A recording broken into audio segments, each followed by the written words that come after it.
Another switchback. Wait, this isn't the top. Where's the summit? Why am I doing this? At REI Co-op, we believe there are places within ourselves Almost there. You got this. that we find only outside. Wow. This is worth it. We have the gear, inspiration, and advice to help you get there. REI Co-op. Visit rei.com. This episode is brought to you by LifeLock. Between two-factor authentication, strong passwords, and a VPN, you try to be in control of how your info is protected. But many other places also have it, and they might not be as careful. That's why LifeLock monitors hundreds of millions of data points a second for threats. If your identity is stolen, they'll fix it, guaranteed, or your money back. Save up to 40% your first year. Visit lifelock.com/podcast for 40% off. Terms apply. $1 million, free to play. You just need to survive. It's the Fanatics NFL Survivor Pool. Pick one team to win each week. Get it right, move on. Get it wrong, you're out. The last fan standing take home a guaranteed $1 million cash prize. And for every player who joins, we add $1 to the pot, up to $10 million. The Fanatics NFL Survivor Pool. Play free on the Fanatics app. App access open to all. Must be 21 plus and joined by 9/8 to play. No purchase necessary, U.S. only, void where prohibited. Subject to complete terms. See fanatics.com/game rules. You don't technically need this car. You say that out loud to yourself. You say, I have no space. You say, I'm just looking. Then you click. Then you zoom in on photo number 87 and whisper, oh no. Then you text a friend, the one who always enables you. You say to yourself, this is the last one, knowing it is not. You don't need this car. But maybe, just maybe, this car needs you. Bring a trailer. It's never just a car. Hey, good evening, and welcome to the Uptown Parlay Podcast. Now your host, Ace. We got a full house today. We got Ace, Ant, Malik, and Levon. How we doing Ace, today, are you in the fellas? witness protection program? I know. Oh, wait, my lighting is fucked up. That's what's going on with me. Hold on, Yeah. Y'all continue with the pleasantries. He's got to make his picks in the darkness. What's that? It does coming look for him crazy. if he picks wrong, I guess. What's going on, fellas? Doing better than Jalen Carter. I mean, look, he's doing fine. He was smiling when he walked off the field. He was laughing and everything. And he didn't seem to care too much about the fact that he just got kicked out of a game after not playing at all. I would just be mad because I got dressed. I got worked out, lathered up, got dressed, everything, come out here ready to play a football game, and now I got to go back in and get dressed again? Nah. I'm going home with my jersey. Like, I'm not taking none of this shit off. I'm going home with my jersey. I'm coming back on Monday. I'm going to beat somebody ass. Who knows? Maybe they just didn't want to play Thursday night, so he's like, fuck it. I'm going to hot to that and be out. Why does y'all can do this? Why does Saquon Barkley have a gold C on his chest on this football team? Because he's the captain. They voted him captain. No, but gold C has to do with how many years. He hasn't been on the Eagles that long to be a captain for 4 years on this team. They promoted him that much, I guess. So you see, you look at his chest, he's got a gold C and it's got 4 stars on it. He might be a main captain. The whole thing with the stars, Ant, is that's how long you've been a captain on a team, consecutive years. Hey, that's why they have those. Was he a captain on the Giants? That could be just carried over. How do you carry over captainship from one team? This whole organization, the Eagles are just they need to be anything to make them feel good, absolutely disgusting. Anything to make them feel good, rub it into the Giants' faces. You never know. Is that is that something they do throughout the league? I didn't know that. Like, I'm looking at it. It's gold and he's got 4 it stars. It is. It says all NFL captain patches within them some gold.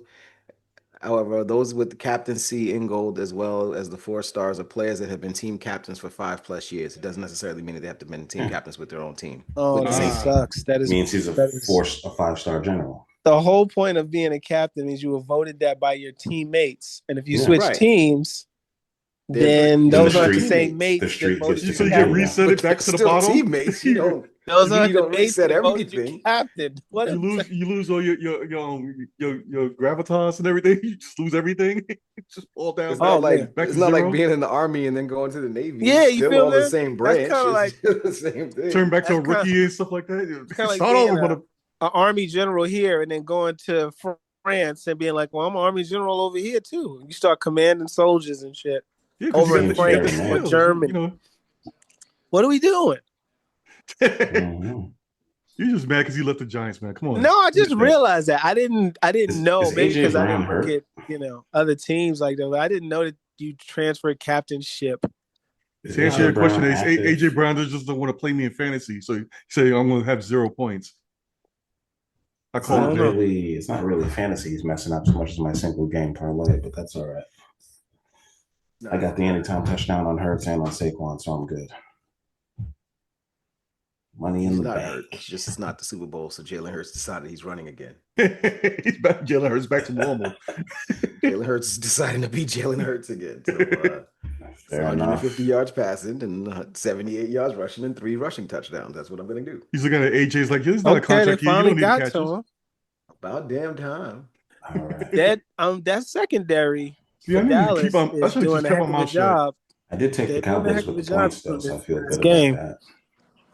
It's a heck of a job. I mean, AJ Brown's quiet. Yeah, Smith only got the 1 catch. The tight end's getting a little loose, but every time he drops back, first read ain't there, and they just had to get to him. They finally did. I didn't realize we were doing a watch along. Well, you wanted to do this while the first game of the season is on, and we're all fans of football. So, hey, I know you're an Eagles fan now, but fan of football. Fan of football. Fan of football. Oh, so does that mean you watched the college football over the weekend? No, he said NFL football. That's me. I didn't say NFL football, so I'll answer that question. I said NFL football. No, I do not watch football. I do not watch college football unless the game matters. Like the Texas game, I watched for obvious reasons. Did you watch Alabama lose? I'm not a Bama fan. I watched Bill Belichick lose. I didn't watch that either. I'm not a Belichick fan. I'm not a Belichick fan either. I just wanted to see him behind get kicked one more time. It's like Aaron Rodgers in a Jets jersey. It don't feel right. Actually, I didn't even see the whole Texas game, really, Ace? Yeah, I brought that up. No. You just did that for just to talk to just to rib me a little bit. It's like you're just wearing a Pittsburgh jersey right now, right? It's like Jim McMahon in the Eagles jersey. They kind of stopped him. They got this guy kicking a field goal. He never misses. You could have said Aaron Rodgers in the Pittsburgh jersey. That guy never misses. I've never seen him miss a Russell Wilson field goal. for that matter. In the Giants jersey, yeah, that's kind of weird. And either of them. You know what I kind of like in the jersey right now? I like that Dallas kicker in the jersey. You know, he got me 11 points in fantasy. That is pretty amazing. Yeah, shout out to my fantasy team. You know, nobody goals. really came on for my fantasy team, but hey, shout out for that too. All right. What did y'all get in your fantasy draft grades? And Malik, we didn't get a grade for your league, which is weird. We never do because it's an auction league. They don't do it for auctions. Oh, because you get what you get. Yeah. Got it. Does make it harder. Yeah, I don't think nobody cares. All right. Who's listening to us? I don't think they care. Moving on. Unless you're going to give them advice. Chargers Chiefs is going down in Brazil, right? Yes. In Sao Paulo. I didn't know they like Brazil. On the soccer field. Or football. Brazilians care so as much they would about say. American football. The football field. Yeah, I don't think there's one Brazilian in the NFL. At least not yet. We got Chargers at Chiefs. The Chiefs are only laying 3 points. I think that's because they're on a neutral site field. Does anybody think the Chargers actually have a shot? Yeah, plus one they I do. I think the Chargers have a really good shot. So what's your pick, Levon? I do pick the Chargers to win that game. It's week 1, neutral field, like you said. And I'm about to say San Diego. I'm so old school. I like that you're gonna correct yourself?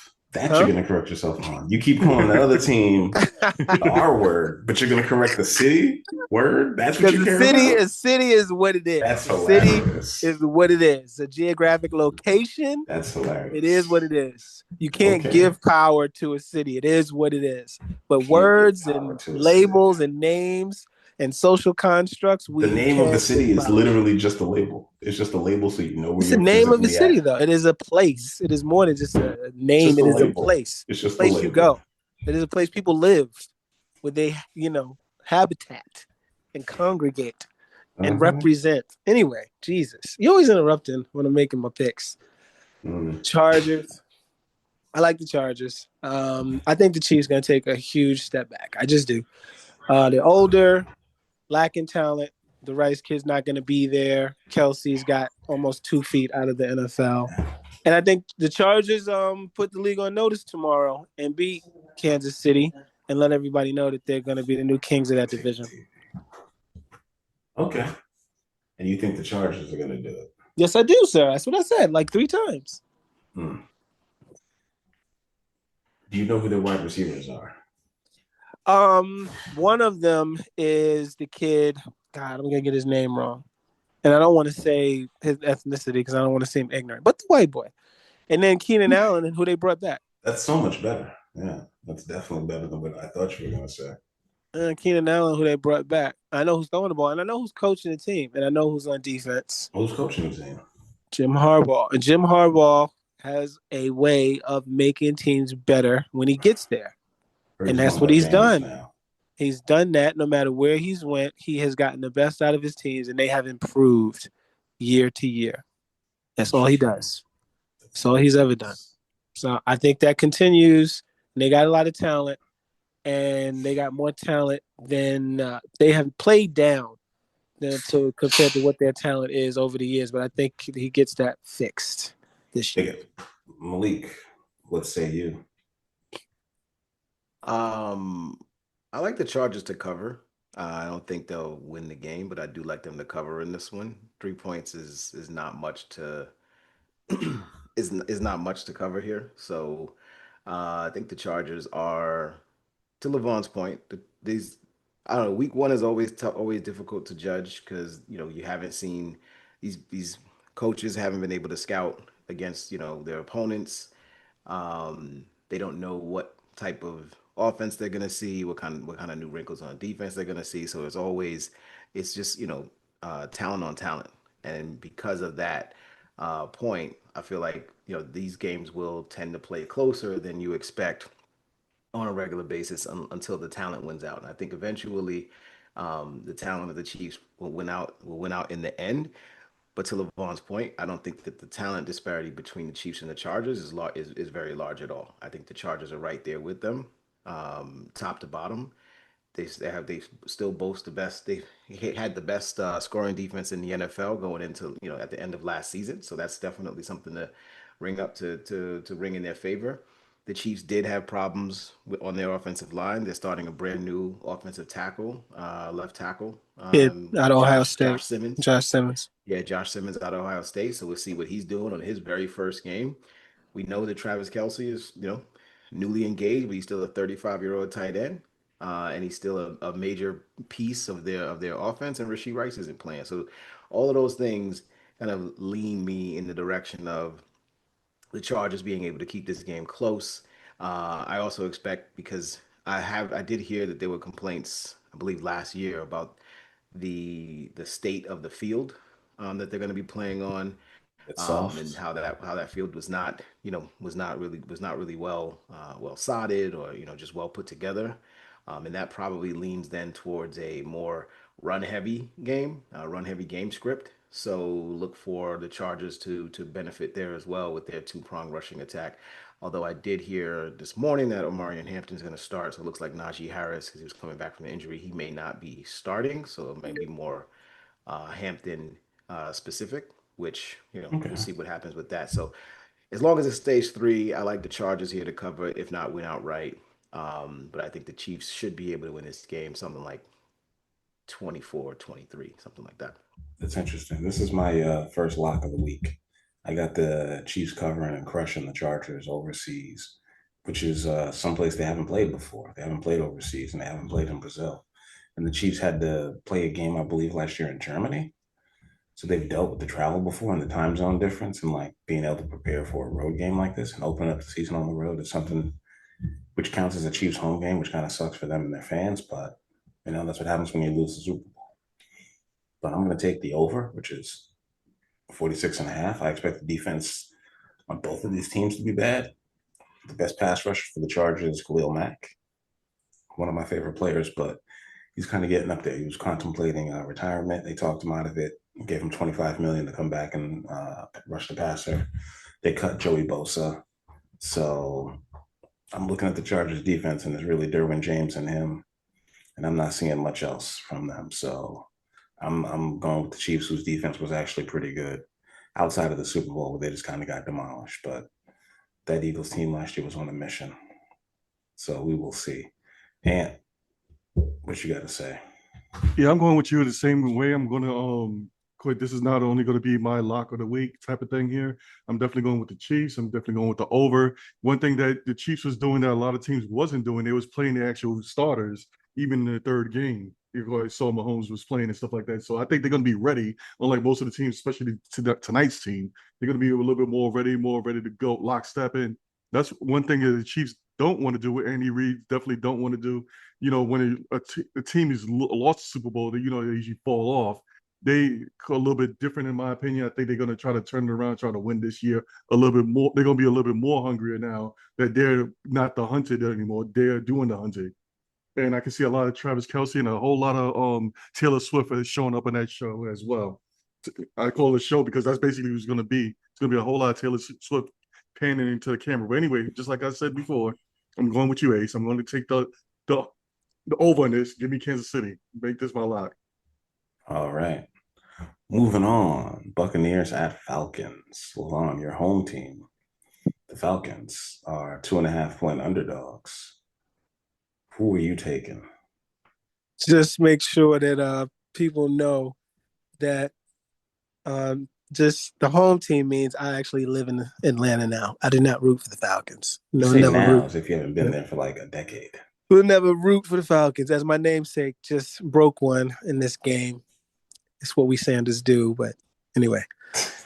So we just break things. We break everything.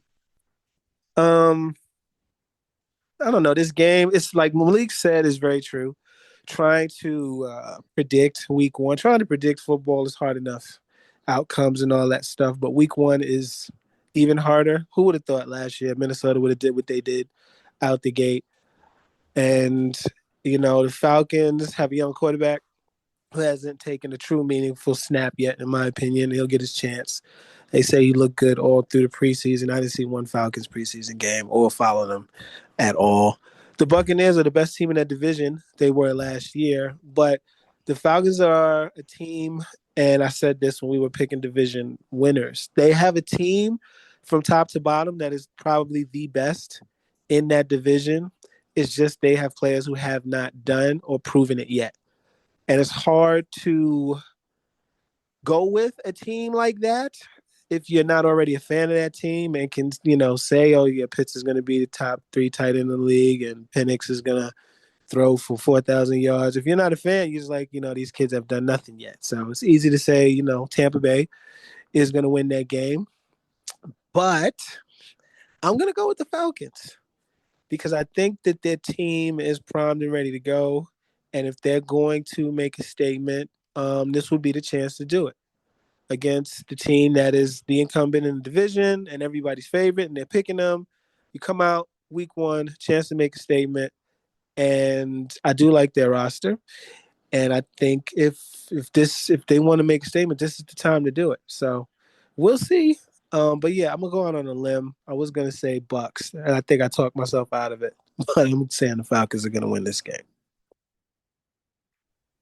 That's amazing. You started out Bucks and went to Falcons. All right. Yeah.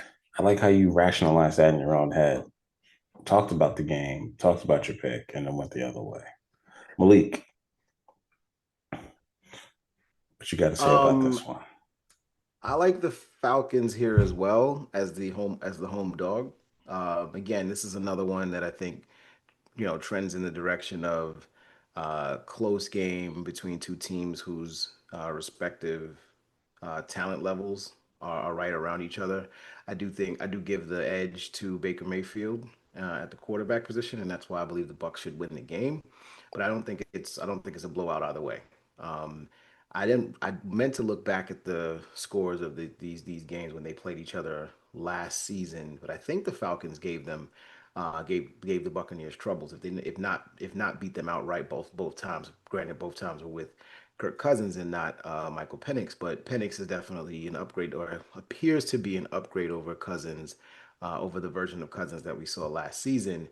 And with Cousins still being there, you've got the veteran leadership on the outside helping him, helping him to. Let me ask Malik a question when he's done, real quick, before Ant goes. To hopefully advance his development somewhat. So looking at it from those standpoints, from that perspective, I just think that the Falcons, they should be able to start off, pretty well to start the beginning of the season. I think things will tailor off for them towards the end of the season, and that'll be when the Bucs are able to take control of the division.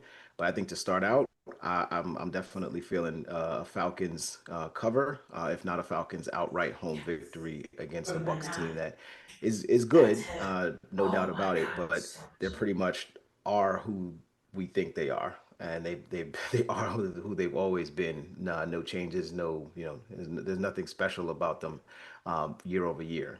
We know they're going to win 11 games. We know they're probably going to win the division. We know they're going to win in the playoffs. But do we have any faith in them going any further than that? Not really. And so I think the Falcons can catch them here in week 1. So I'm going to take the Falcons, and I'll take the over. Levon, go ahead with your question. Malik, to what you said, and just to the point I was trying to reinforce it with this question. You said because of Baker. If Michael Penix played a full season last year and had a productive season like Bo Nix did, would that affect your pick? Well, my pick is the Falcons. I would probably still. You mean my pick for the division or my pick for this game? For the division. Probably, because I think if they had started with Penix in the beginning, I think that they might have been able to make the playoffs, if not win that division last season. Okay. I think Baker is a better quarterback, right now. I don't think that's if Penix continues on in the development track that he is. I don't think that that's the same. That we're talking the same. We're having the same conversation about these two quarterbacks in 2 seasons. As my namesake fumbles the ball. Good job, buddy. Good job. Is that Miles Sanders, Ken? I don't know if it's Miles. Is he still in the league? It's just a guy named Sanders. He's still in the league, I think. Your fifth cousin twice. No, I think that is Miles Sanders. Is that Miles? So he can break one and run long, and then not even make it to the end zone. So his breakaway speed is from a linebacker. Yeah. It's not great. But then he fumbles the ball. Where were they? At the goal line? Jeez. That's terrible. It is terrible. So it's not good. Can't be doing this type of things. Yeah. What you got to say? Well, just looking at everything here, as far as for the series record, Falcons lead 32-31 games. As far as from them head-to-head, you also have the Falcons last time they played against the Bucs, they beat them 31-26. And I'm also looking at the injuries over here as well. In the injuries, you had what's the name? Where is it at? Just had it a second ago. Sorry about that. The key injuries they'll have is Tristan Wirfs is going to be out, and also Chris Godwin is going to be out for the Buccaneers as well. If you want to factor those things in there, but I'm still going to go with the Bucs on this one. The reason why I'm going to go with the Bucs on this one is because they're going to have to try to take event. They're going to have to try to take the lead. They're the veterans on this type of thing. If you go by the quarterbacks type of situation, they're the team that they know they're going to have to actually win this and keep the Falcons at bay. I'm going to go to the opposite here. I'm going to take the over this one as well, since this teams I believe these teams are going to be scoring a lot of points because, this is how the first week of the season is going to maybe go. Well, a lot of these teams, so I want to take the Bucs in the over.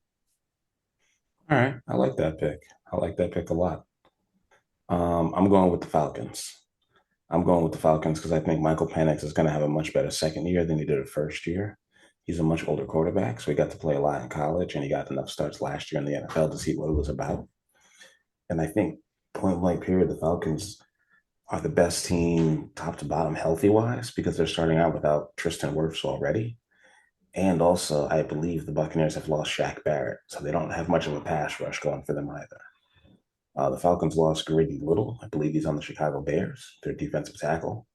So I do not know exactly who they have for a pass rusher either, but I think they signed, I want to say Matthew Judon He's either with them or with Miami. I can't remember which team. That was last year. They got rid of Judon. So Judon's with Miami then. Yeah, I don't think they brought him back. I'm like 95% sure. They had 2 picks in the first round, and they drafted two edge rushing linebackers with those picks. So, very young team, man. Young team. I like to bet on young teams, especially early. They tend to start out well. How they'll finish, I don't know. But I got the Falcons winning this division. And for that to happen, they need to win this game. So I'm going to take the Falcons, and I'm going to take those 2.5 or 2 points, depending on what sportsbook you're at. And Judon is with the Dolphins. Judon is with the Dolphins. Thank you. Yeah. Chris Godwin is doubtful. Tristan Wirfs is doubtful. Vita Vea is also doubtful, and he is an older player. I think I want to say he's in his like 8th or 9th year. So he's almost hitting 30. So, yeah. And without Vea in the middle, I think Bijan's going to be able to go off. So that's why I'm leaning more on the Falcons. And they're at home, and they tend to play well, much, much better at home. We're going to go to the Battle of Ohio, Bengals-Browns state championship. Levon, who you got?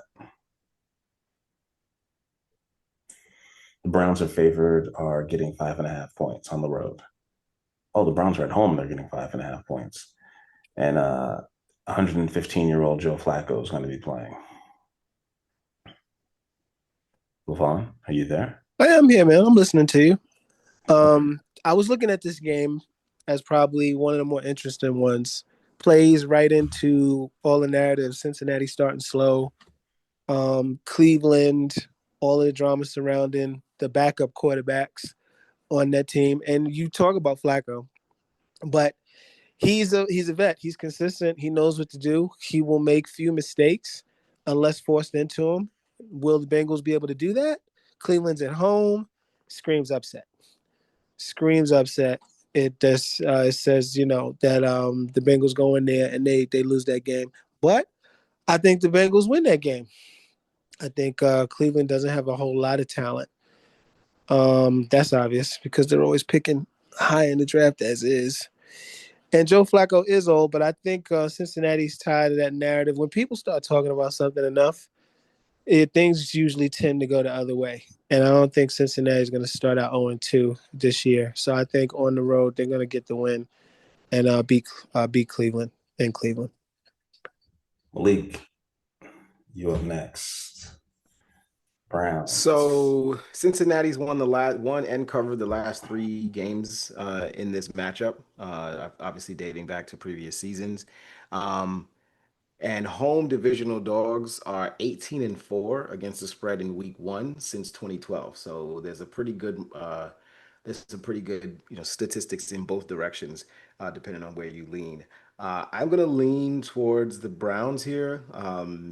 Probably one of my first and probably one of my only leans towards the Browns in any game this season. But getting 5.5 points, knowing that they have the better defense, and that's saying a lot.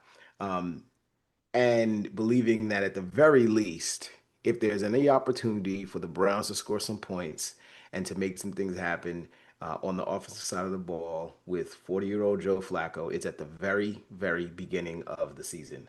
I don't expect the Browns to be doing much towards the mid to the end of the season. So this is the game where if they can score some points on a Bengals defense that, admittedly looked bad last year, looked bad in the preseason, and has looked bad all the way through, they can put up some points and make, 1 or 2 stops on defense, and they can keep it within that 5.5. So I'll take the Browns to cover, not a lock. Obviously, it's still the Browns, but I'll take them to cover the number, cover the 5.5. Again, same thing like Levon. I don't think the Browns outright win, because if they do, holy crap, sports media is going to be going crazy, ripping the Bengals and particularly Zach Taylor. So I think the Bengals win the game, but Cleveland makes it interesting. So I'll take Cleveland and the what's the over under on this one? Is it 48? It's the highest over under of the week. Yeah, it's 48 and a half, depending on where you look. So I'll take the over because I feel like it's gonna have to. In order for the Browns to keep it close, they're gonna have to score pretty well. So 48 points. I'll keep it at the over. I'll take the Browns in the over. All right. I'm going to be taking the Bengals. I think this is kind of an obvious one. I'm not going to lock this one in, but the Bengals pretty much beat them every year. They did lose to the Patriots the very first game last year. They lost, I want to say it was 13-10, and I believe that was in New England. And No, that was actually at home in Cincinnati. That was at home. That's right. Joe Burrow didn't play last year in the preseason. He was coming off an injury. This year, he played every single preseason game, at least one series in every game, just to tune up and get ready, and so he would be sharp because they don't want to get out to a slow start. So on that alone, I think the Bengals are going to be a much, much better team this year, at least offensively. They signed Trey Hendrickson. Their secondary is probably going to be meh, but the Browns also don't have a very good secondary either. Their safeties are kind of soft, and Jamar Chase is going to go off. So, and I'm also looking for Chase Brown to have a pretty good run game. Myles Garrett doesn't want to be there, but they paid him so much he didn't want to leave. I guess, he was the only one who couldn't get out of where he wanted to be. So maybe he ends up getting traded to the Cowboys. Who knows what they do with those 2 first-round picks, but that is a rumor that I've been hearing on the streets. But I'm taking the Bengals, and I'm going to lay those 5.5 points. Bengals by a touchdown. Easy win. Go ahead, Am. I'm going to go the opposite way because I think my little fuzzy math was going in that I think every year for the last 2 or 3 years that the Bengals been acting a little bit un-Bengal-y like, as far as going to the playoffs. They've been acting like the old Bengals. They mostly had a bunch of jailbaiters on their team. So I'm going to take the Browns on this one. I know it's kind of weird to take the Browns because they're everybody keeps thinking that they're a horrible team, but I think they're just basically quite a dysfunctional team because they don't really have an established quarterback on their team. But I'm going to go with the Browns because the only reason I'm going to go with the Browns on this one is because this is the first game of the season. Joe Flacco, he didn't start running yet. Give him a couple of games, he's going to be out of gas, and then we're going to be talking about the other 2 rookies. So I'm going to, this might be a little win right here, a little celebration, make everything look good just for the media. But give me the Browns and give me the over in this one as well. All right. Next up, we got the least interesting game of the week. We got the Dolphins at the Colts at 1:00. Danny Dimes, man. Yeah, the Dolphins are favored by 1 point. Jonathan Taylor on the Colts and Devon Achane on the Dolphins. Over-under is pretty low. We're actually kind of regular, 46.5. Neither of these teams have a good defense. Levon, we're going to start with you as usual. Man, you ain't lying. There's one other game that is as uninteresting as this one, and you'll know it when you say it. But yeah, this if you're not a fan of either team, is like, why am I watching this? With that being said, I'm gonna go with the home team. Believe it or not because I used to defend Daniel Jones because he was my team's quarterback, but because I think the Colts don't have a bad offensive setup. I like their wide receivers. Pittman and the other guy whose name, I'm bad with names now. It's terrible. But Downs. Deep threat, huh? Josh Downs. No, the other guy. Well, Josh Downs is the other guy on the other side. Is there somebody else that you're thinking of? Well, maybe the third guy. They couldn't have got rid of him. They drafted him like maybe 2 years ago. Deep threat. Can't think of his name, man. Levon, pause that real quick. Breaking news. Mike Tyson is going to fight Floyd Mayweather. Yeah, it's not breaking. I heard that like 2 hours ago. Breaking news. Breaking news is breaking news to the pod. Mike Tyson is going to fight Floyd Mayweather, who fought at 147 to 154 pounds for his entire career. Mike Tyson, I think now is 60. Mike Tyson is... And so is Mike Tyson going to get another $10 million? And weighs 233 pounds. That's a joke, bro. That's a joke. That's an insult. Serious as a heart attack. I know you're serious, but that's an insult to the sport. So are they. That is ugly. Exhibition match. Is this going to be in Saudi Arabia? Those people will pay for spectacles like this. So the better question is it going to be on Netflix again so it can get shut down? You're in the middle of watching it. Don't let me sidetrack y'all with that bullshit, but I'll let you know. Levon, go ahead with your pick. Yeah, I'm picking the Colts. The Dolphins are one of those teams to me that are kind of on their way down. They had a window where they were looking pretty solid, like they were an actual threat. But I think the Mike McDaniel effect is wearing off, and I'm not really impressed with their overall team. And Tua should have retired a concussion ago. I worry about that young man.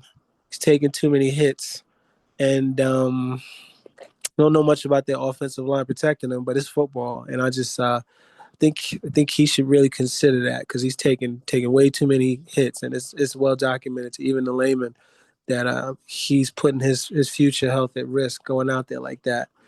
But yeah, no, the Dolphins got to be one of the most least impressive but talented teams in the entire league with what they have on that roster, especially offensively with Waddle and Hill and Tua throwing them the rock.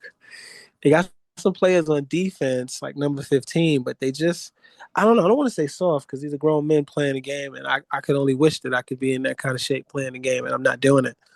But I think the Colts at home, like I said, week 1, everybody's going to give it their best. We don't know anybody's tactics or tendencies, so I like the Colts to win that game. Malik and Ant, to your point, no fight. They're going to fight in the spring of 2026, and it's going to be an exhibition match. No exact date or location has been determined. It was announced by CSI Sports / Fight Sports. Mike Tyson is 59 and Mayweather is 48. It does not say it'll be on Netflix or whatever, but yeah, I don't expect. And the undercard is going to be bum fights. Seriously, like if their names were Mike Tyson and Floyd Mayweather, and you just heard a 59-year-old and a 48-year-old going to be fighting each other on national television, would anybody watch? Yes. No. Yes. No, it's a bunch of bum fights. That's all it really is. No. Bunch of bum fights. They fight for the next 40. They fight for the next drink. I would expect it to take place on the White House lawn now. Malik, who do you got? I remember over the last couple of seasons, I remember conversations about the Colts basically going, if this team had competent quarterback play, they'd be pretty good. And that's what you hope they're getting from Daniel Jones now that he has been named the full-time starter and will be playing there. At the very least, say what you will about Daniel Jones and the contract that he got in New York and all of that stuff that was going on there. He has had good seasons. He's had good parts of seasons. He's had good games. He's been a good quarterback for stretches, over the course of his career, and productive. So, with that being said, I think with that, the combination of Jonathan Taylor, who's going to be a good. We've seen Daniel Jones with a good running back in his backfield previously. Some solid receivers on the outside. Some decent play at tight end. They have that new rookie, Tyler Warren, at tight end. And we know that they don't boast a overall knockdown drag out type of defense, but the defense isn't bad. Zaire Franklin at the linebacker position is one of the best linebackers in football, and so they definitely have pieces. And so because of that, I feel like the Colts are primed to win, especially at home. This game is trending towards a pick'em. So again, make sure you look at your books before you make your bets. It was one yesterday. It's been one this morning. Could creep up to 1.5, or could get all the way down to a pick'em. So if you're getting points for the Colts for another home dog in this game, and knowing how shaky the Dolphins have been over the course, pretty much since late last season, I definitely like to go with that. I like Jonathan Taylor in this game against the Dolphins front, and I like the Colts to cover the number. So give me the Colts, and I'll take the over, and I'm going to lock this in as my first lock of the week. All right. I'm going to go next. The Colts have a pretty old defense. Let me run down these names if you've heard of these guys before. DeForest Buckner, Xavier Howard, Javaris Ward, Taquan Lewis, and I do not know who any of their offensive linemen are, but they still do have Quentin Nelson. They do have some young guys on the defense. Latu, only in his second year, right, defensive end. I think this game is going to be very boring. It's not going to be very good. The Dolphins only really have a good offense, and as long as they protect Tua, They have the faster receivers. Xavier Howard has been getting done up by Tyreek Hill in practice, and I think Tyreek Hill is just going to go into Indianapolis and do this in the game. Him and Jalen Waddle should be able to run all over this team. And Tua's going to get the ball out quick, and that's what he's good at, and that's what he can do. And Devon A. Chain is one of the fastest running backs in the league. So, yeah, I'm going to go with the Dolphins on the road. I see why this game is a pick 'em. Nobody expects either of these teams to be good. But I think the Dolphins are going to finish third in the AFC East, and the Colts will probably finish third in the AFC South. So give me the Dolphins in this one by a hair. And what you got? Well, this is going to be in Indianapolis, so it's going to be an emotional game for the Colts. For the owner died in May, so they might actually bring that back up. Whatever, that's a good thing to maybe get the team a little bit fired up as far as the Colts is concerned. But I still want to pick the Dolphins on this one. The reason I'm picking the Dolphins because they're 18 in overall as far as offense, and the Colts are 29th in overall in defense. They can't stop a lick in passing because they're 26 in that, and they can't stop the run. They're 24th in that. So I'm gonna just take the Dolphins in that part because they're good. They're definitely good at one thing. We've seen games when they can rack up 70 points for some strange reason against a bad defense. So I'm gonna take and this is indoors. So I'm gonna take the Dolphins. I'm gonna take the over in this one. What's the name's job is on the line. Dolphins head coach. I don't really care for him, but his job is basically on the line right now this year. Fans are quite or want them to be in the playoffs, at least the playoffs this year. So I'm going to take the Dolphins and we'll take the over in this one. And this is going to be my second lock of the week. I'm kind of shocked you're locking in the Dolphins, but hey. This, to me, is the most interesting game of the year. So I didn't want to talk about Danny Dimes. He's kind of garbage. But anyway. Both of these quarterbacks in the Panthers-Jaguars games are first overall picks. Supposed to be the saviors for their franchise. We got Bryce. And we got the Golden Boy, as Ant loves to call him, my man down there in Jacksonville. Pert Plus. Trevor Lawrence. Pert Plus.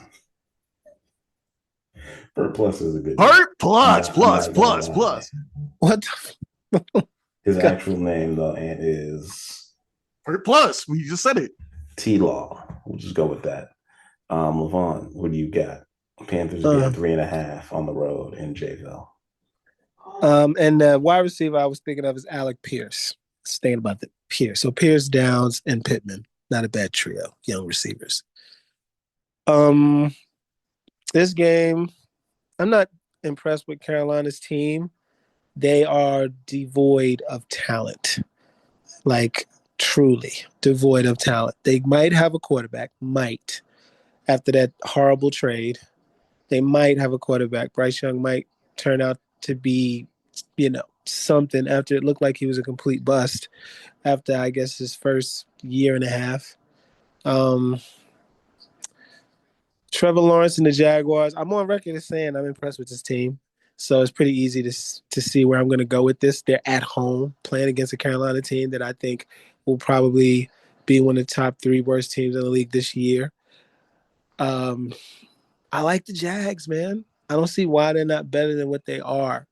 And I can only blame the coaching, which also seems odd because I didn't think that dude was such a bad coach. He does have a Super Bowl under his belt.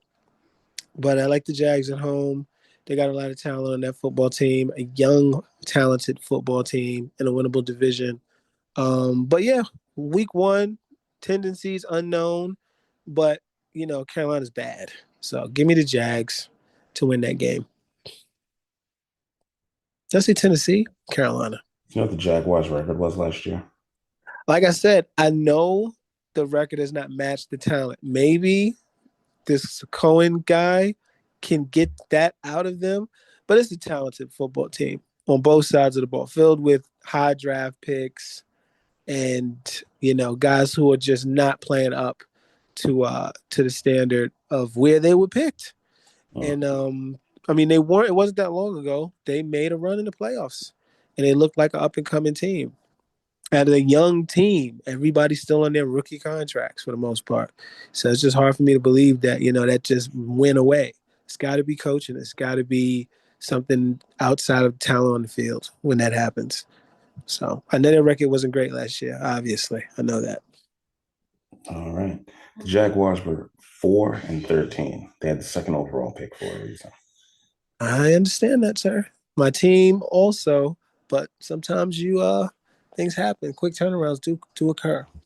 2 years ago, they won that one playoff game after going 9-8 and beating out everybody when the Texans went 3-13 and gifted the Bears the first overall pick.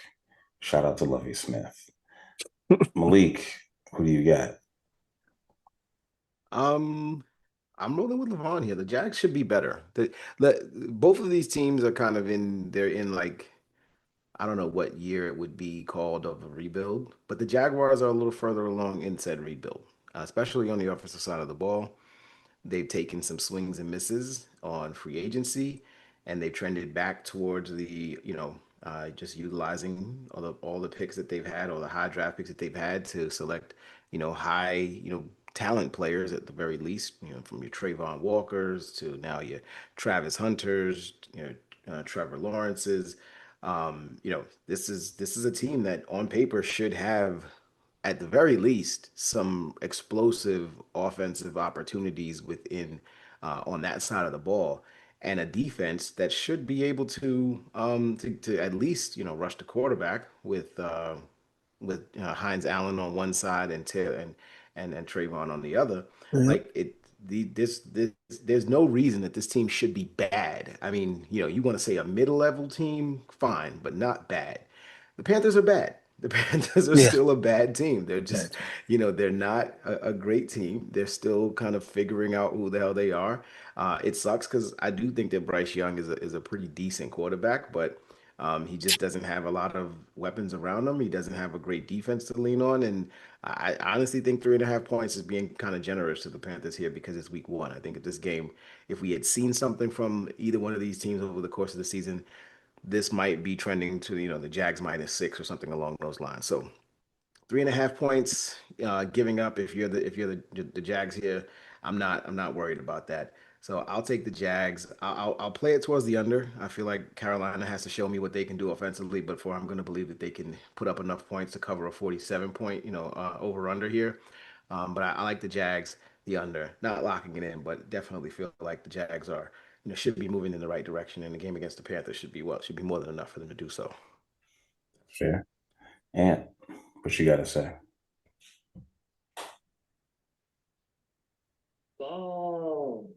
No, that's the reason why I would not pick the Jaguars because of the coach there, and he's kind of throwing me off there with that Duval type of thing. Both of these teams are kind of horrible, and I really kind of question a little bit of what the Jaguars did in the offseason. Yeah, they got a really good player in Travis Hunter, or whatever, but I think of what they did to get him. They still needed to build that team instead of moving up to and getting rid of pieces that they could have used to get better players. So I'm gonna just on that alone, I don't really trust their coaching staff yet until I see exactly what they're gonna be doing. And I kind of liked how Carolina turned around a little bit last year because Bryce Young was basically almost out the door. So I'm gonna go with Carolina. I'm gonna take Carolina in this one. I don't really care about either one of these teams. I'll also just flip a coin and pick whatever because as of right now, both of them are horrible. We're gonna have to see in the next 4 weeks. Maybe the whole things will change around. We'll see one team better than the other. Most likely, like Malik says, it might be the Jaguars. But I'm going to take Carolina in this one. I'm going to take the under. All right, I'm going to make this quick. I'm taking the Panthers to cover because they're getting 3.5. That extra hook is what's giving me a little more faith that they can keep this within a field goal. The best bet in this game is going to be the over. Both of these teams have atrocious defenses, and Travis Hunter isn't going to change that. He's good, but he ain't that good. I think they're going to be using him on offense because that's where they're going to need him most in terms of putting points on the board as opposed to trying to take him away. With that, we're moving on to Raiders-Patriots. Another game I'm not looking forward to. Pats are at home hosting the Raiders. The Raiders are 2.5-point underdogs. The over-under, I think, is the lowest of the week at 43 or 43.5. Levon, who you got? This game's got a little juice to it, more than that Colts-Miami game. You got the Patriots, who are always interesting. Mike Vrabel and whatever he's doing down there. His press conferences, he's awful. I mean, some coaches are just not good in a press conference or at the podium. I don't even know why he goes up there with the answers that he gives and his whole demeanor. They should let someone else take care of that because he's terrible at it. What do you mean his answers? His answers are terrible. You ask him a question and you can see he's searching for a lie. He's searching for a lie or the least revealing thing he could possibly say. His shoulders are shrugging. His head is tilted to the side. It's like, dude, just answer the question instead of trying to find the least interesting, most dull, unrevealing thing you can say. I can't stand that. Let's coach speak. Just have somebody that you assign to talk to the media, which is a conduit to the fans, which are the people who are wasting their time watching this, instead of putting a dry coach up there who has no personality and has no desire to say anything. Get somebody up there, like a spokesperson, to actually, entertain us or tell us something we want to know instead of these coaches. I mean, he is awful. Peppers got the format, though. You gotta have the coaches. The Bourne kid. I was like, this guy is just not. Anyway. It's not a song and dance. Is a press conference to see in the coach's mind of why they did certain things. They don't tell you anything, Ant. Of course They're not. Going to do that. So as a grown man now with many years, I don't like my time wasted and I don't like my intelligence insulted. So why are you watching these press question, conferences? You got to look at the shortcut version of it. I ask you a question and you obviously are telling me a lie. I am not. I wouldn't be a very good reporter. Because we would be arguing every time I'm in that room with you. I'm like, why are you telling me this obvious lie? Just don't come up here. All the coaches do that, especially when they start losing. Like I got sick of Salah last year or the year before talking about watching tape bullshit. Some coaches offer up legit answers or at least give you something about what's going on. You don't have to give me game plan. But if I'm asking you a legit question about something, why did you release this guy? He doesn't fit the scheme, and he's a great player. He's great, and we love Jabril. You don't love him. He's not great. If he was, you'd keep him. That's not what I asked. I think he's going to be on the practice squad, just to let you know. Anyway, you know why they released him? Because they got somebody better. No, I mean that's why anybody gets because he got arrested last year for cocaine possession. It's just always bothered me. If you're Bill Belichick, you can get away with it because all you do is win, and it's kind of funny when he sits up there and he's got his old man face. But everybody trying to be him, you can't. It's kind of like they keep trying to redo The Office. It's only one office. It's only one office. There's only one Michael Scott. We do not need 5 and 6 different interpretations of the same thing because you can't remake an original. Leave it. Try something else. All right. Anyway. Who's going to win the game, though? The Patriots. That was the longest read I've ever seen. Patriots, Raiders. Give me the Raiders. Better team, more talented. The Patriots are the bottom of the barrel of the NFL after all those years being successful. This is not a hard one to call. Geno Smith out there with Pete Carroll. Raiders should win this game. And they got a better defense. Ant, sounds like you want to go next. Yeah, might as well to get it out the way. Yeah, I'm going to go with the Raiders. I'm going to take the over in this one. Pete Carroll's a Super Bowl winning coach. I take him over Vrabel, and this is going to be a good game. Even though, and also this person right here, even though he's not a coach or a player, Tom Brady might show up some type of way in the broadcast. Even though he might be broadcasting somewhere else, they might still mention his name. So I'm going to take the Raiders and the over on this one. Actually, under. Sorry about that. Because he is a part owner of the Raiders, I don't think he can actually broadcast this game. Yes, he can. Oh, no, he won't be broadcasting the game, I'm saying. Yeah, and also, still going to mention him. There's no way in hell this is going to be the national game of the week for Fox. Raiders-Pats is not, thank God. No, it's on CBS. On national television. No, it's not on national television. It's going to be on CBS. Yeah, it'll be Iron Eagle or something. I'm going with the Raiders. Revenge game for Pete Carroll. They fired him before they hired Bill Belichick. So there you go. Little known fact. Oh, before they hired Parcells, I'm sorry. They fired him, then the Jets hired him. Then he went to USC, became the dude, came back to Seattle. Revenge game for Pete Carroll. Best coaches in all of football, AFC West. Second lock of the week, the Raiders. I believe in Geno. Go ahead, Malik. It's a sweep. I think that the Raiders have more than enough to win the game. I also just think they can cover here, even if they don't win. 2.5 points. I would try to tease this up to 3 just to get the full 3 here. But I definitely and potentially get a push. But I definitely think that the Raiders have more than enough to win. Christian Gonzalez. I think the Patriots have a really good defense, have the potential to have a really good defense. If nothing else, a really good secondary with Christian Gonzalez and blanking on Carlton Davis, who came over from the Lions at their bookend corners. And so they should be able to to make some things happen on that side of the ball. That's why I'll take the under in this game. But the Raiders are more than happy. Pete Carroll is more than happy with just handing that ball off to Ashton Genty and moving the ball down the field that way, and then taking advantage of opportunities in the middle of the field to get the ball to Brock Bowers. Raiders don't really offer anything to be afraid of on the outside in terms of receivers. This is a Jacoby Myers revenge game.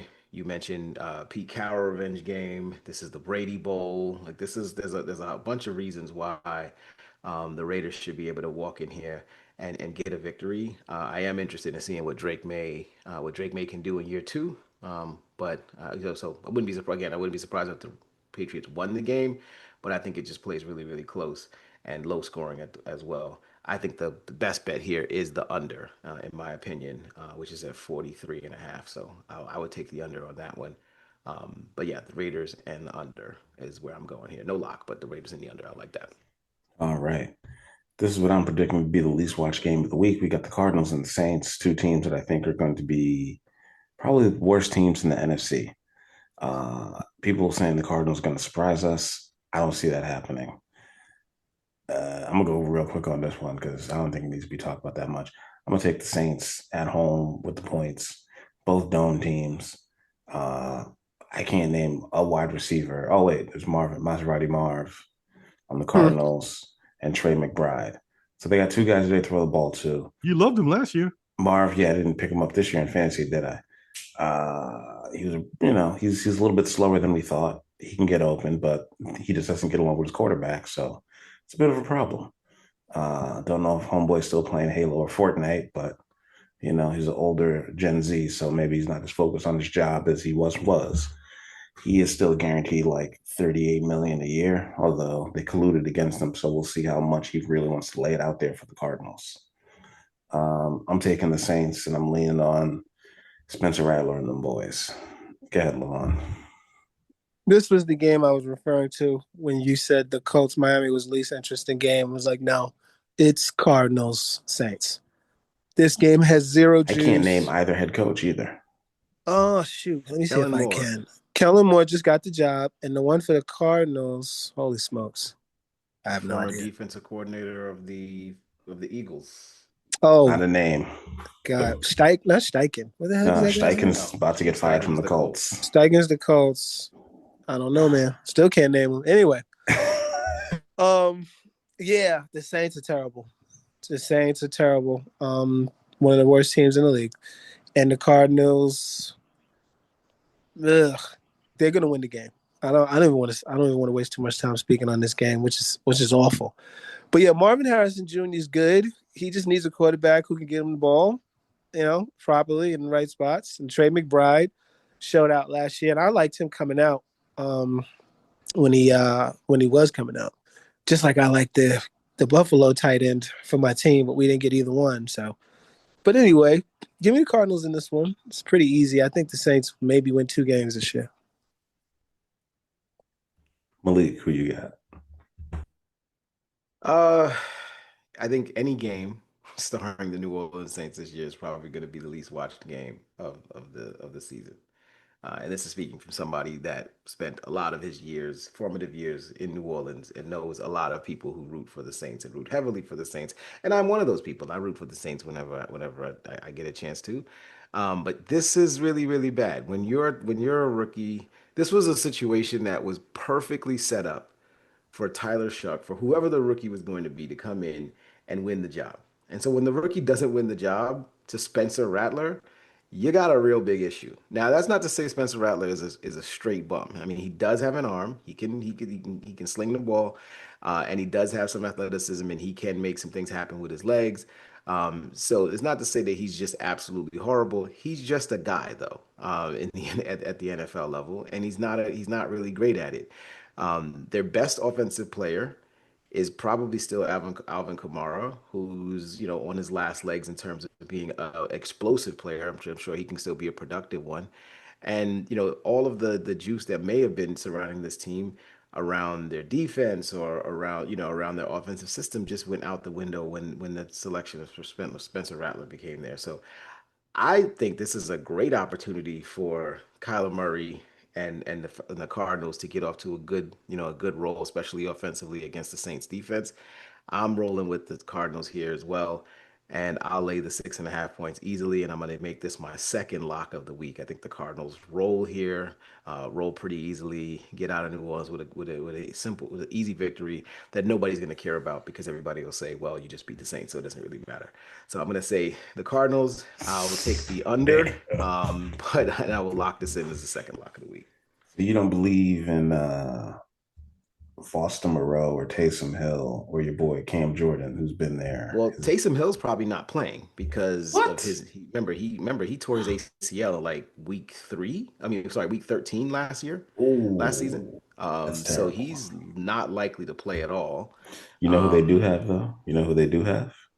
Still in the league, Brandon Cooks. 3-time Super Bowl champion, Brandon Cooks. I did not know that, and I don't care. Right. Yeah, definitely not rolling with the Saints. I do want to see them play well. I just don't see a path to it, at least not this year for Kellen Moore's team. So, and Jonathan Gannon is the head coach of the Cardinals, by the way. Yeah, to Google that. Yeah, I was about to say that, and he looks like a daggone serial killer. I knew the last name was Gannon. I just couldn't remember what the first name was. Go ahead, Ed. Make your pick. I'm just gonna pick the Cardinals and the under in this one. Why I'm gonna pick the Saints? Who cares? They basically in the Archie Manning sweepstakes right now. Next game. This is Brandon Cook's second run with the Saints after being drafted by them. He has 7 1,000-yard seasons. Fastest man in the NFL, I think, over the age of 30. 12th year in the league, wearing number 10. I think he should just match it. I believe in Spencer Rattler. He's a good quarterback. Moving on. Steelers at the Jets. And you're our resident Jet fan. Let's start with you. Revenge game, both ways. Well, if you had asked me on Monday, I would have been very all hyped and stuff like that. But then what happened to what's the name? Right guard. All of a sudden, he decided to blow off his other What's his name? AVT. What's his name? AVT. No, Ant. What's his name? Elijah Vera Tucker. I said Ant. He's a Jet fan, not you. I want to know if Ant knew who he was. Towards bicep. Of course, I know who he is. You could think of his name. What? DeBrickashaw Ferguson. It's not DeBrickashaw Ferguson. It's AVT. But anyway, so we're gonna have to basically move our centers and everybody else around and stuff like that. I hate this BS. It's just the start. It's just the start of the same type of thing here. But good thing is we're facing 12 o'clock game against Aaron Rodgers, the Pittsburgh Steelers. They basically have the same type of team we do. I'm gonna go with I'm gonna just go be a fan and just go with my Jets. I'm gonna take my Jets. I'm gonna take the under in this one. It's gonna be a highly defensive game. Both teams got good defense and stuff like that. But you're gonna see a whole lot. You might see a whole lot of TJ Watt going to the right hand side because the right hand side got a rookie, got a replacement, and if we put in a tight end, the guy's fluffy as a pillow. Actually, you know what? If the other tight end might come in, the guy who laid down the Giants, quite rookie in preseason. You put that dude in. That was a Jet highlight of the year. The only one you're gonna get. So. Actually, that was the Giants highlight of the year. No, that was Jet highlight of the year. No, that was the Giants. Because obviously you still remember it. I forgot all about that. No, you didn't. You remembered it. I forgot all about. What was that tight end's name who did that to Abdul Carter? What was his name? I don't know because he's a third string, fourth string. Exactly. Guy. Okay. But he's still. But Abdul Carter is supposed to be a first round pick. And his name is Dave Jones. Not Dave Jones. Dave Jones. Is that really his name? No, that's not his name. Dave Jones. Dave Jones. Dave Jones, really? Okay. It's Andrew Beck. Is Anthony Beck? He's still playing? Andrew Beck. Anthony Beck still playing? Is that actually no? I'm actually lying. It's actually Stone Smart. We're gonna get this guy's name. Okay, we're gonna get his name right. We're gonna look it up. Dave Jones. Stone Smart. Levon, make your pick. Oh boy, Okay. Pittsburgh and the Jets playing a Giants stadium. Wait, did I even finish?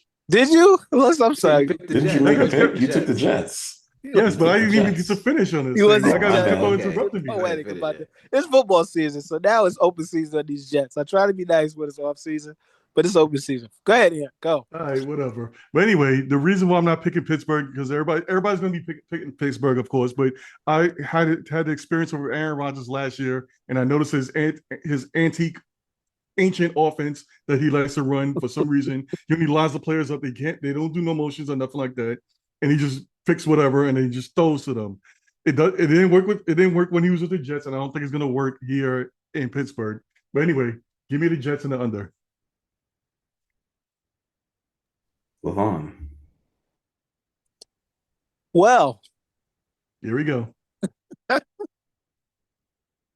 New York Jets. Give me Pittsburgh. Give me Pittsburgh. Jets got a new coach who is going to try to run the ball. This is obvious. The whole league knows it. The one team's game plan that is known more than anything else on week every one. team's name is known already. Excuse me. We all know Pittsburgh's going to run the ball as well. Excuse me. Don't just make it about the Jets. It is my turn, sir. Excuse me. Everyone knows. Giants suck. Aaron Glenn is going to rely heavily on that Jet defense. They're going to score in, low and run the football. They're going to run the football with their quarterback because that's what he does best. They're going to run the ball with the running backs that they got. They're going to do RPOs. They're going to keep down and distance favorable. The Jets better hope they don't get down more than 2 scores in a game. And that's going to be the MO. And with Aaron Glenn being I was going to flip if you said 2 points. No, 2 scores. And Aaron Glenn, I like the hire. I do. I think it's going to work out in the long run. I don't think he has his guys in there yet because a lot of new coaches don't. It's going to take him 1 to 2 years to get his guys, the guys he wants on that team in the building. When that happens, we might see a turnaround. We might. But right now, the Jets are going to be primarily a running team. Wilson is going to be disgruntled, so just wait for that. It's going to be a moment. How's he going to be disgruntled? Because he's going to want the ball because he's a wide receiver, and he's not going to get it the way he wants it because he doesn't have anyone to get it to him. And he's going to be disgruntled. So you think he's going to just stand there? All right, whatever. He's going to be disgruntled like any wide receiver. He's going to have his hands up, his hands on his hips. They're going to be asking him every week. Giants bias is kicking in.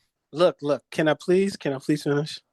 I'm going to try to make this quick. And keeps interrupting. I hope you interrupt Ace and Malik the same way you interrupted me.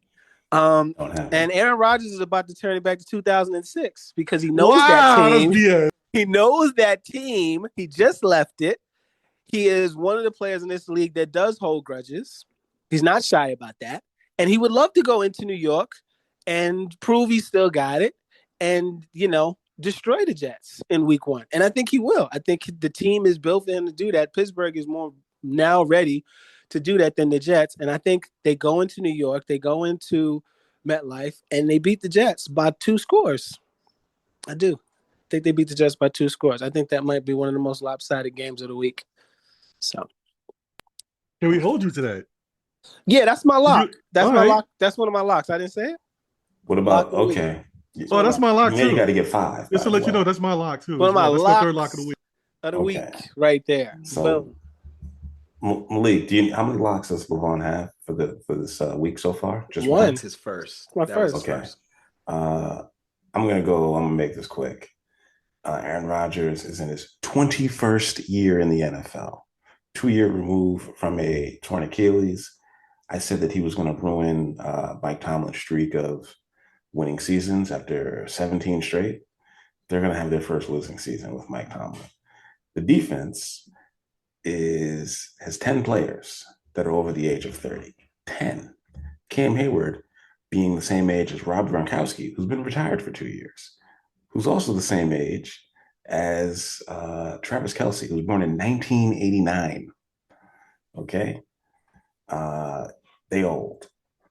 Their best defensive player is old, which is Jalen Ramsey. Their second best defensive player and highest paid is TJ Watt. He's old. He's 32. He gets some freak injury every year. The Jets aren't even going to have to be like super tough up front.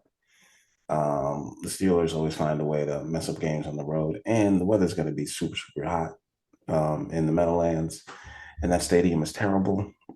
And the field conditions are going to be terrible because they don't play on grass; they play on turf. They're going to have a tough time getting at Justin Fields because he can actually move in the pocket. So all he really has to do is just run around back there long enough for the Jets to kick enough field goals, and the Jets are going to cover. Give me the Jets, and I'm going to take the under. This is going to be the lowest scoring game this decade. Go ahead, Malik. I was gonna say, this is the one that's projected to have the lowest over under right now. The over under is 38, which is like some college shit right here. Yeah, so this is trending that way, and probably for all the reasons that you guys have laid out, it's going to be a game where both teams like to run the football. Neither team wants to put their quarterbacks in positions to have to throw the ball 40 times in the game, and both teams have one receiver that you trust, that you know and you trust and you actually drafted in fantasy, and the other guy is just the other guy. You don't really know him, and you don't really know who he's going to be week to week, who's going to be the other contributor, but you know the running backs and you know the running game. I think, Anthony, the fact that Elijah Vera Tucker is out for the season and this happened so soon, or so soon before the beginning of the year, obviously that hurts the upfront offense here, and Justin Fields. Yeah, and I remember when Justin Fields signing was a good thing. I remember when people were happy about Justin Fields being signed to the Jets. I remember the not me. I remember the not elation, but I remember good vibes being felt over the fact that Justin Fields was going to come there and potentially reclaim his career and all of those things. I've said a lot about Justin Fields being a one-trick pony, and that's pretty much what he's been, and that's pretty much what he's going to ask to be on the Jets. And so I'm going to lean towards the Steelers just because I believe that they have a better defense. Ace laid out how old they are, and what did I say about old players or old systems or old teams? You're going to get the best versions of them in the very beginning of the season when everybody's healthy. And so that's what I think is going to happen here. The Steelers are healthy. They're catching the Jets at an early phase. The Jets are still in some kind of visioning era where they're trying to figure out who they are. Aaron Glenn's first game. There's a lot of things leaning towards the Steelers here, and this is Aaron Rodgers' opportunity to get a little get back, and probably the only time he's going to get a little get back over the course of the season, because I don't think the Steelers are going to have a great year overall. But I do think that they should win this game, and they should win this game by more than 3 points. So I'll take the Steelers. I'll take the under, not locking it in. But I am rooting for the Jets and Aaron Glenn to do some good things this season. Just to let y'all know that just because we lost Elijah Vera Tucker doesn't mean the offensive line has crumbled. We still had Josh Myers as our backup center. He can move into the center, and we could just move Joe Tippmann over to right guard, one of his positions that he's very comfortable with doing. And they was doing that in the preseason as well, moving Joe Tippmann between center, left guard, and right guard. So we're still got the line intact. We can still run like a pure fan, just like I said at the beginning. No one knows who the hell those people are except for you, which means y'all gonna miss Elijah Vera Tucker. Nobody knows who they are. They're likely gonna move Okafor up, I believe.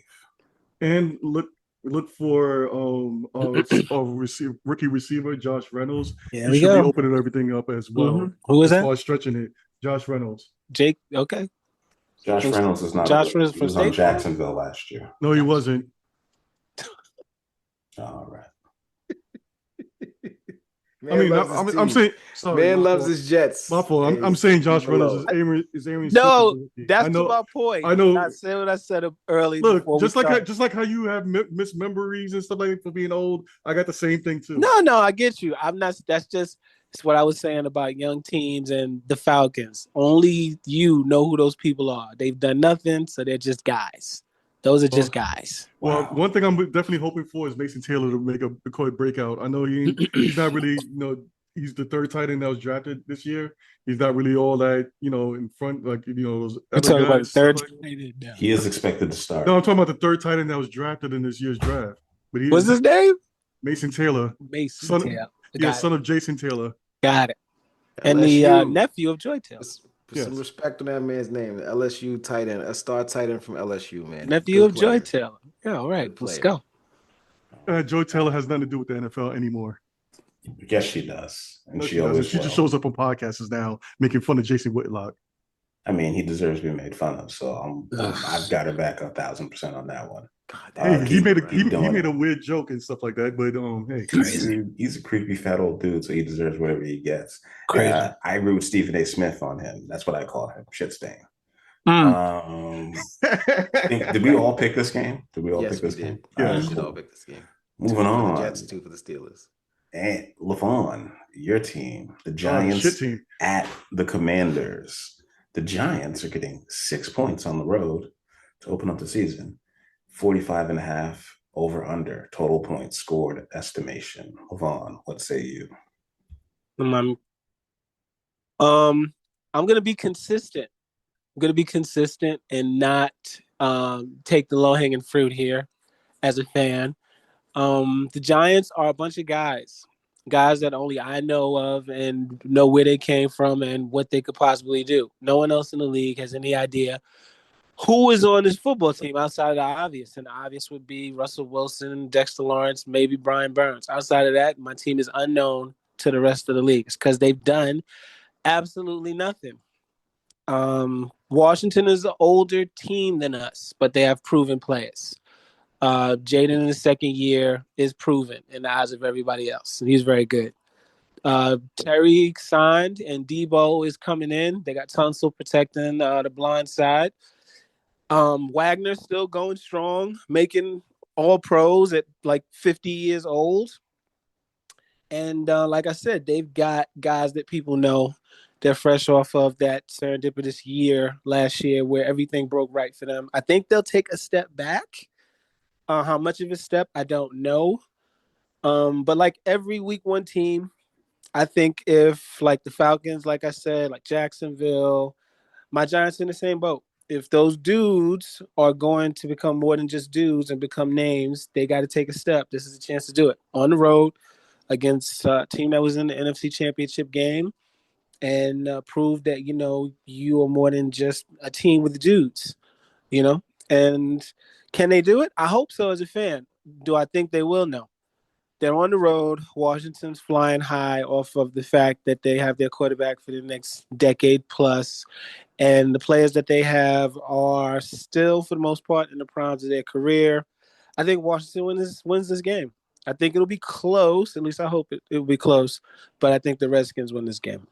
Oop, the Commanders. The Commanders win this game. Commanders. Say the name of the team. Ant, who you got?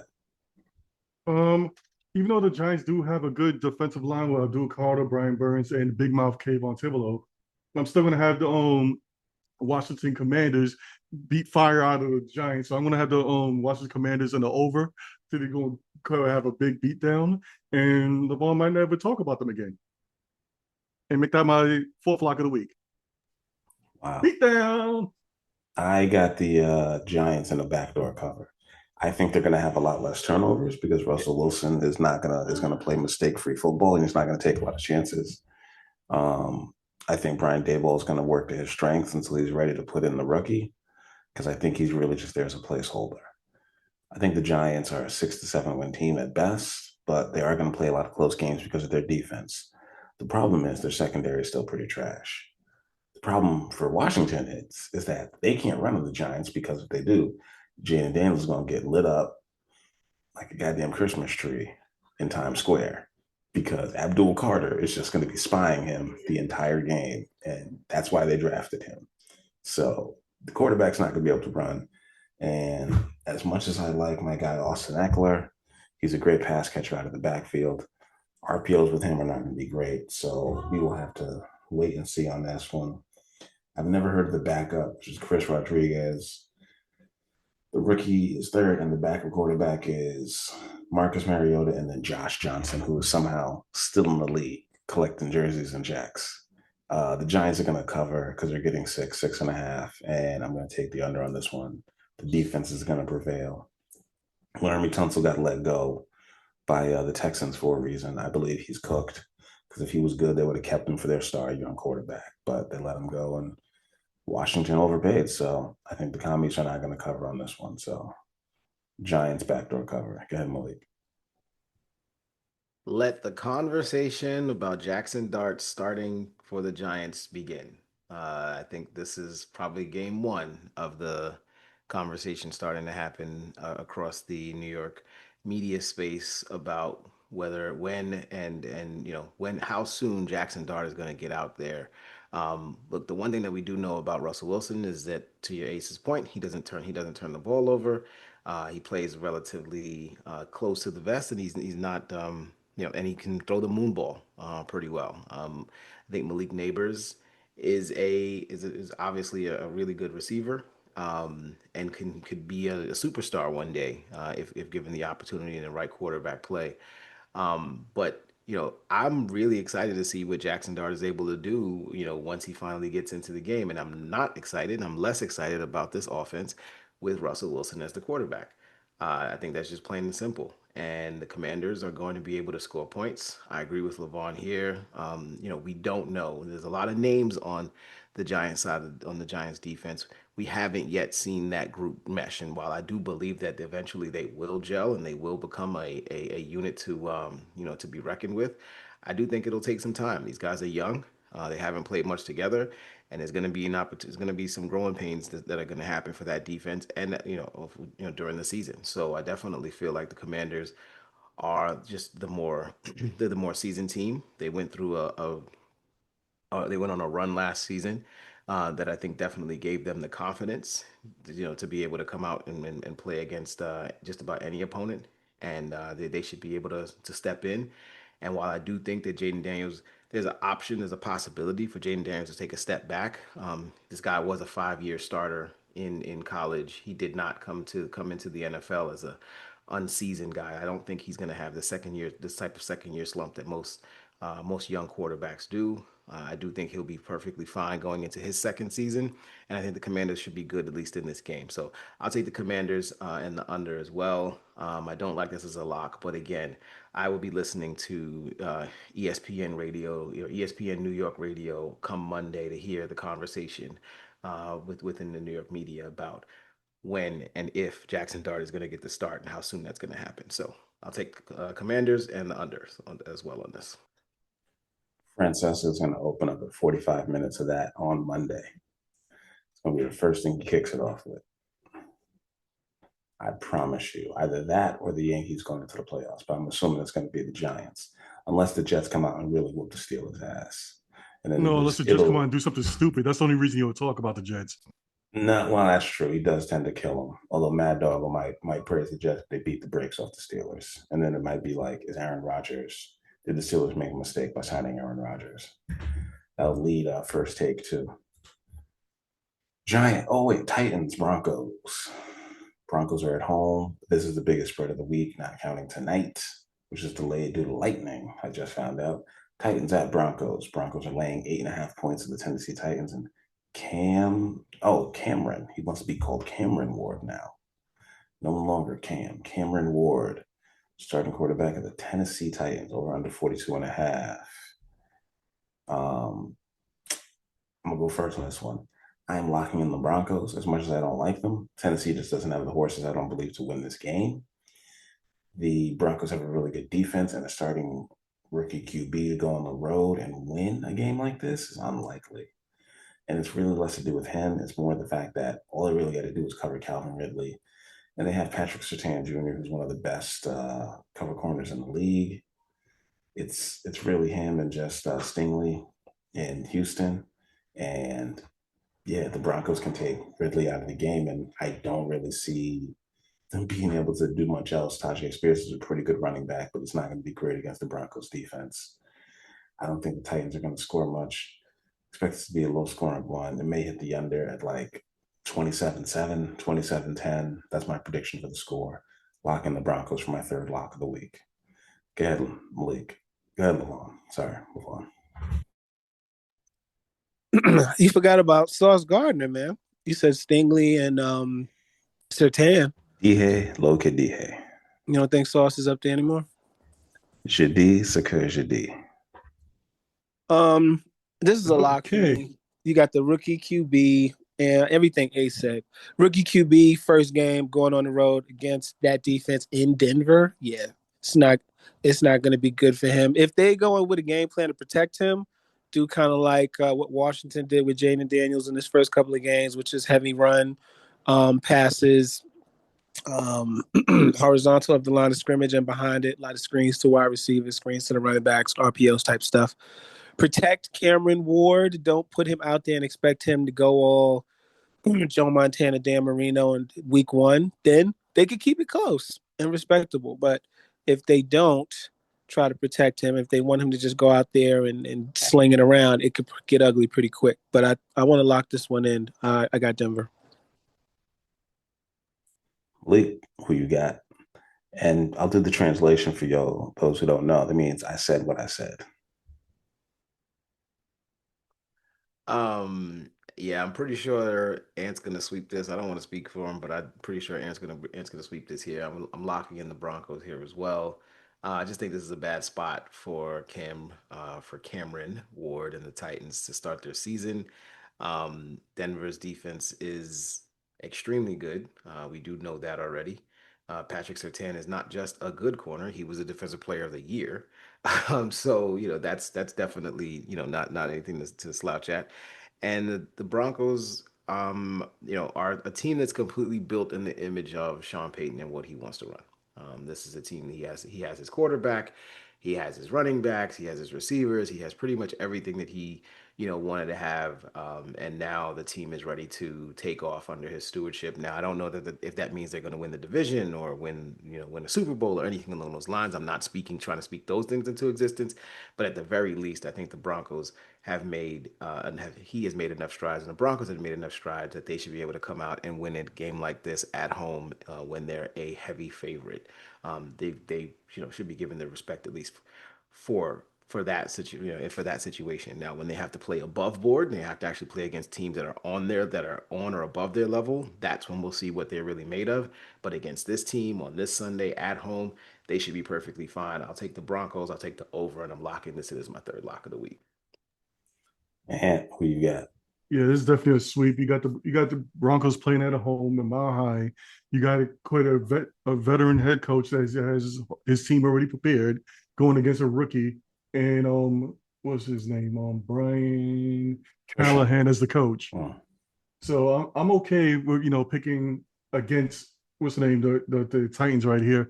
And you can call him Cam, you can call him Cameron, or whatever you want to sign his checks with. But either way, he's going to get his first loss. He's going to get his NFL rookie.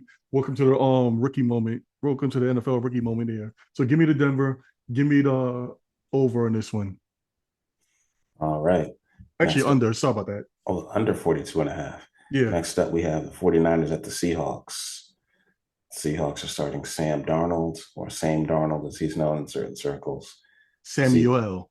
The Seahawks are home dogs at plus 2.5, 43.5 over under. Ant, you know him well. Why don't you kick this one off?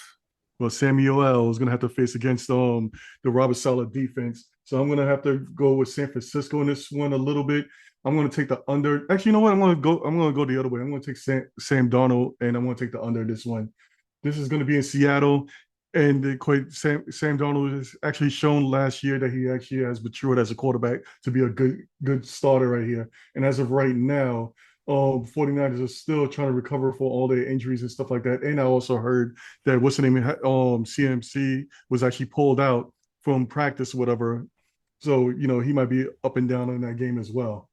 So give me Seattle, give me the over in that one.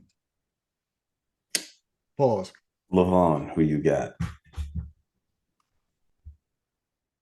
This is a hard one to call,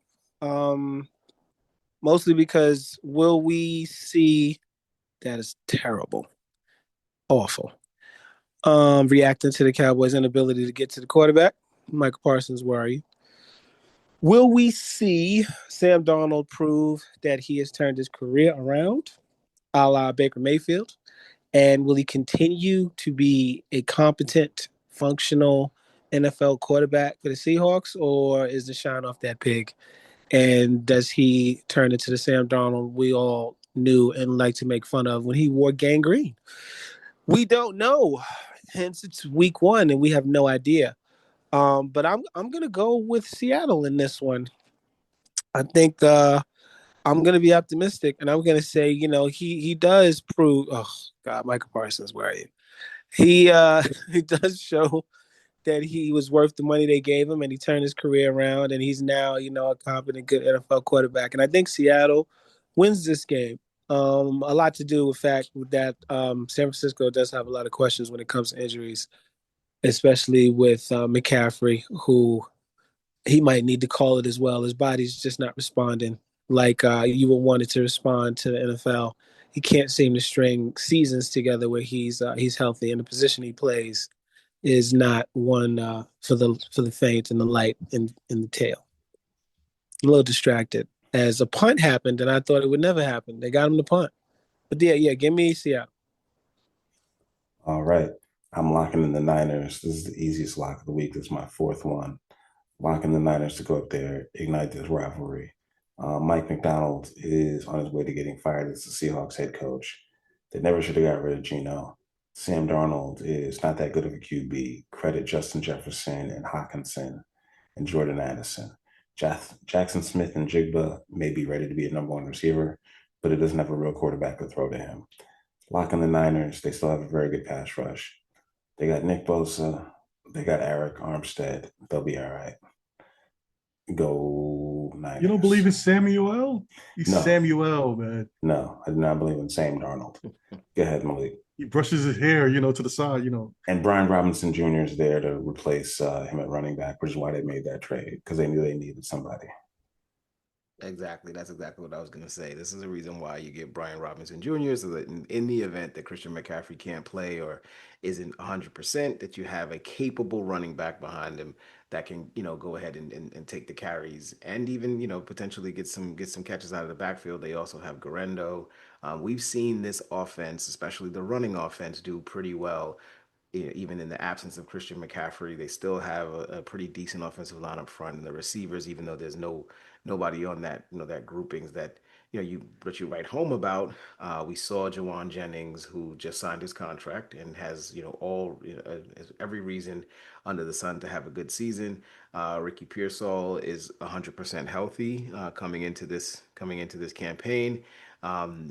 They have reasons to go out there and play well, and Brock Purdy just got his money. So, expect San Francisco's offense to be able to make some things happen against Seattle, and I expect them to score some points. So, I don't necessarily think this is definitely not one of those games that I'm leaning heavily on. I'm not going to lock it in. It is only just a 2.5 point spread, so I could see a way that Frank Walker, is it Frank?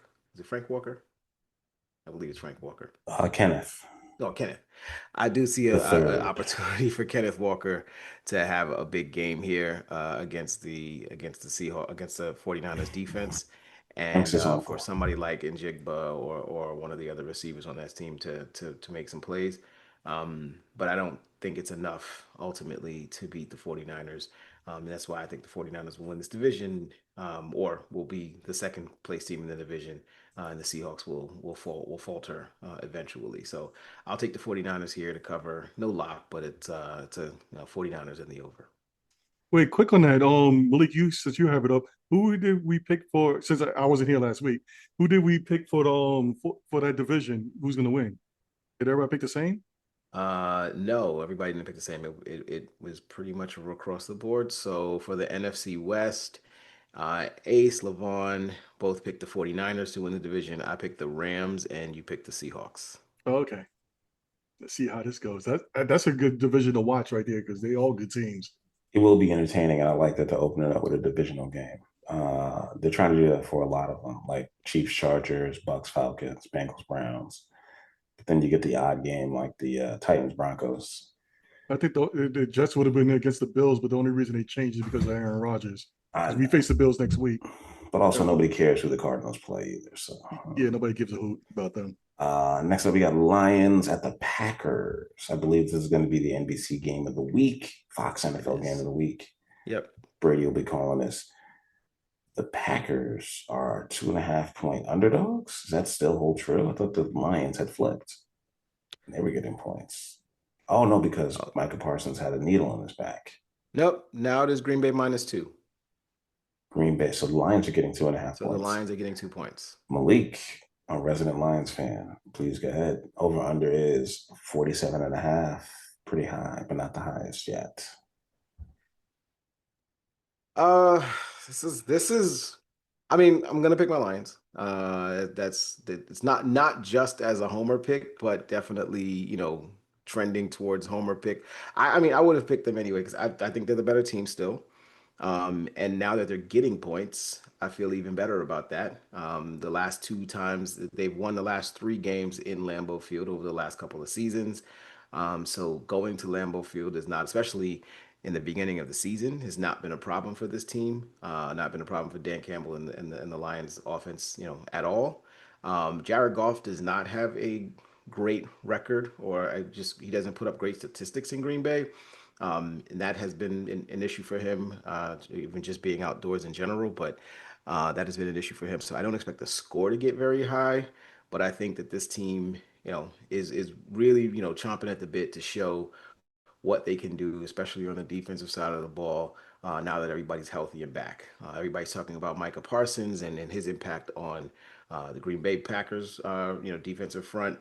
And, not many people are talking about the return of Aiden Hutchinson and what he could potentially do to help the Detroit Lions front on that side of the ball as well. So I like the Lions to go in here to do exactly what they've been doing over the course of the season against every other team in the league, but most importantly, every team in the division. They will run the ball. They will run the ball effectively and try to get a low scoring victory here. There will be conversations about the offense and the explosion of the offense and whether or not the Ben Johnson effect is in full play here. But I think it's just because these two teams are very, very good. I could absolutely see the Packers winning this game, and then these two teams splitting basically when the Lions beating them at home and so on and so forth. But I think this is a huge game for division purposes, for playoff seeding, all of those things. And I'm happy to see this game be the first game of the week, first game of the season for the Lions to kind of get off to get 2 division games out of the gate against the Packers and the next week at home against the Bears. It's going to be vital for this team to see where they stand, within the division. So I'll take the Lions. I'll take the under, not locking it in. I do think Green Bay is a very good team, even without Micah Parsons. And so I think that adding him in just makes this game even more trendy, in my opinion. So I'll take the Lions. I'll take the under, but I won't lock it in. All right. I'm going to keep this short and sweet. The Packers are the youngest team in the NFL.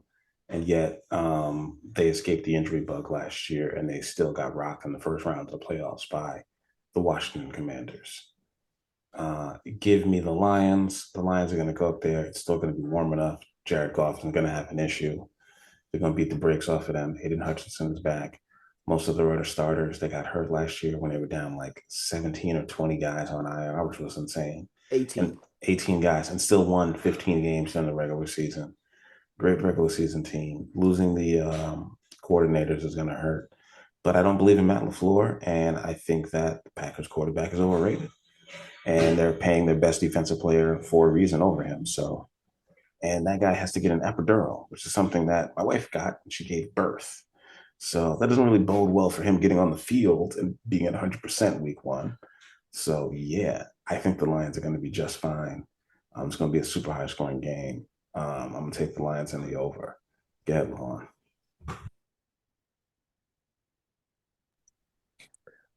Yeah, I agree with you too. I think the Lions are the second best team in the NFC, proven. With Philly being the first, they're the second best team roster.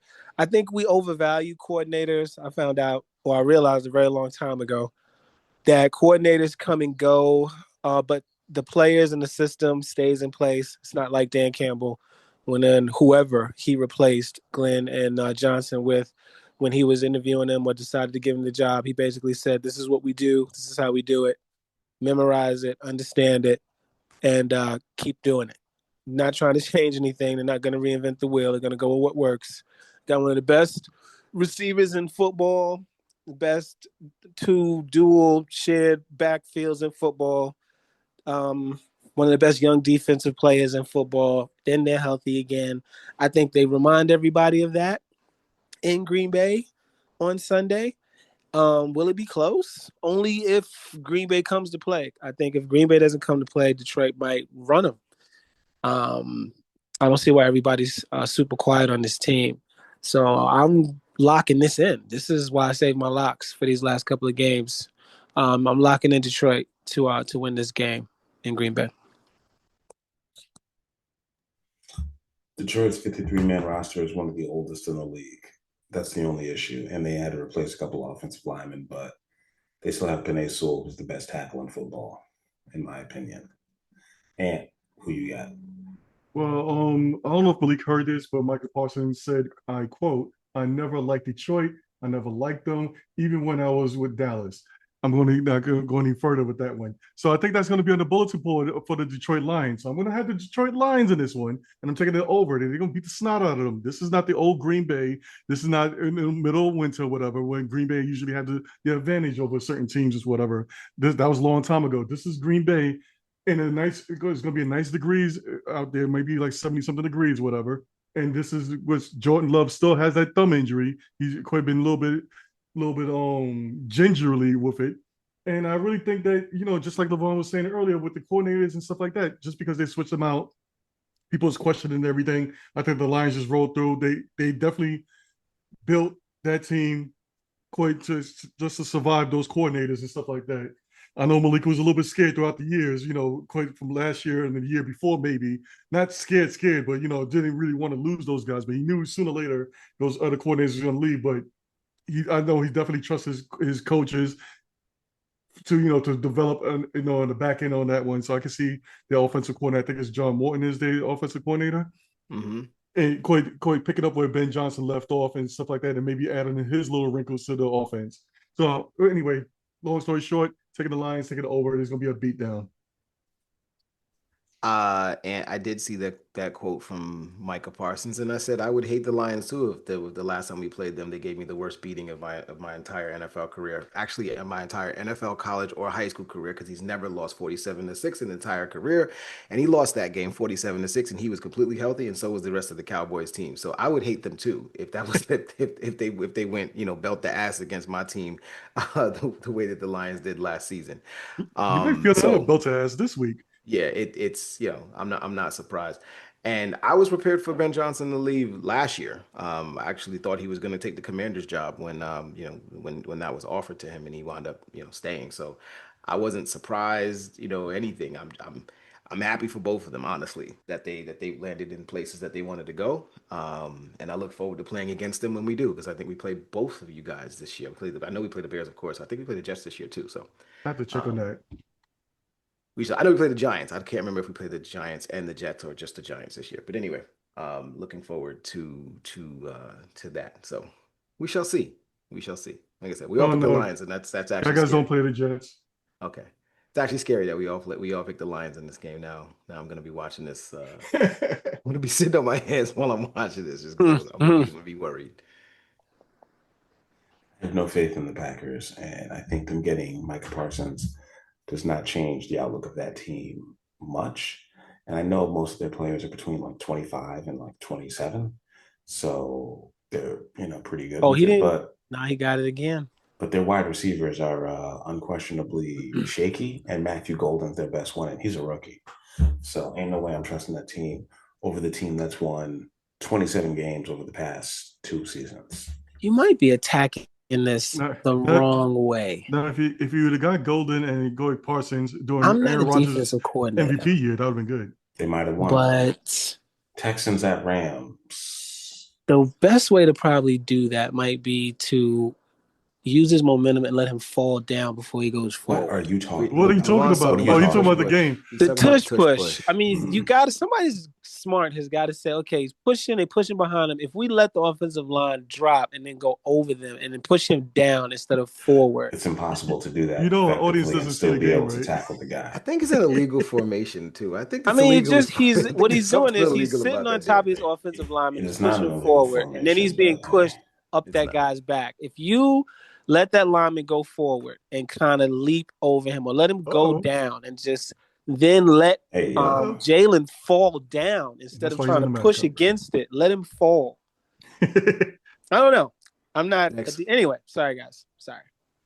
Next week on the just tired of seeing that breaks cheesy down the tush push and how to see it. Just tired of seeing. Well, just to let you know, your Giants did vote against it, but they still lost.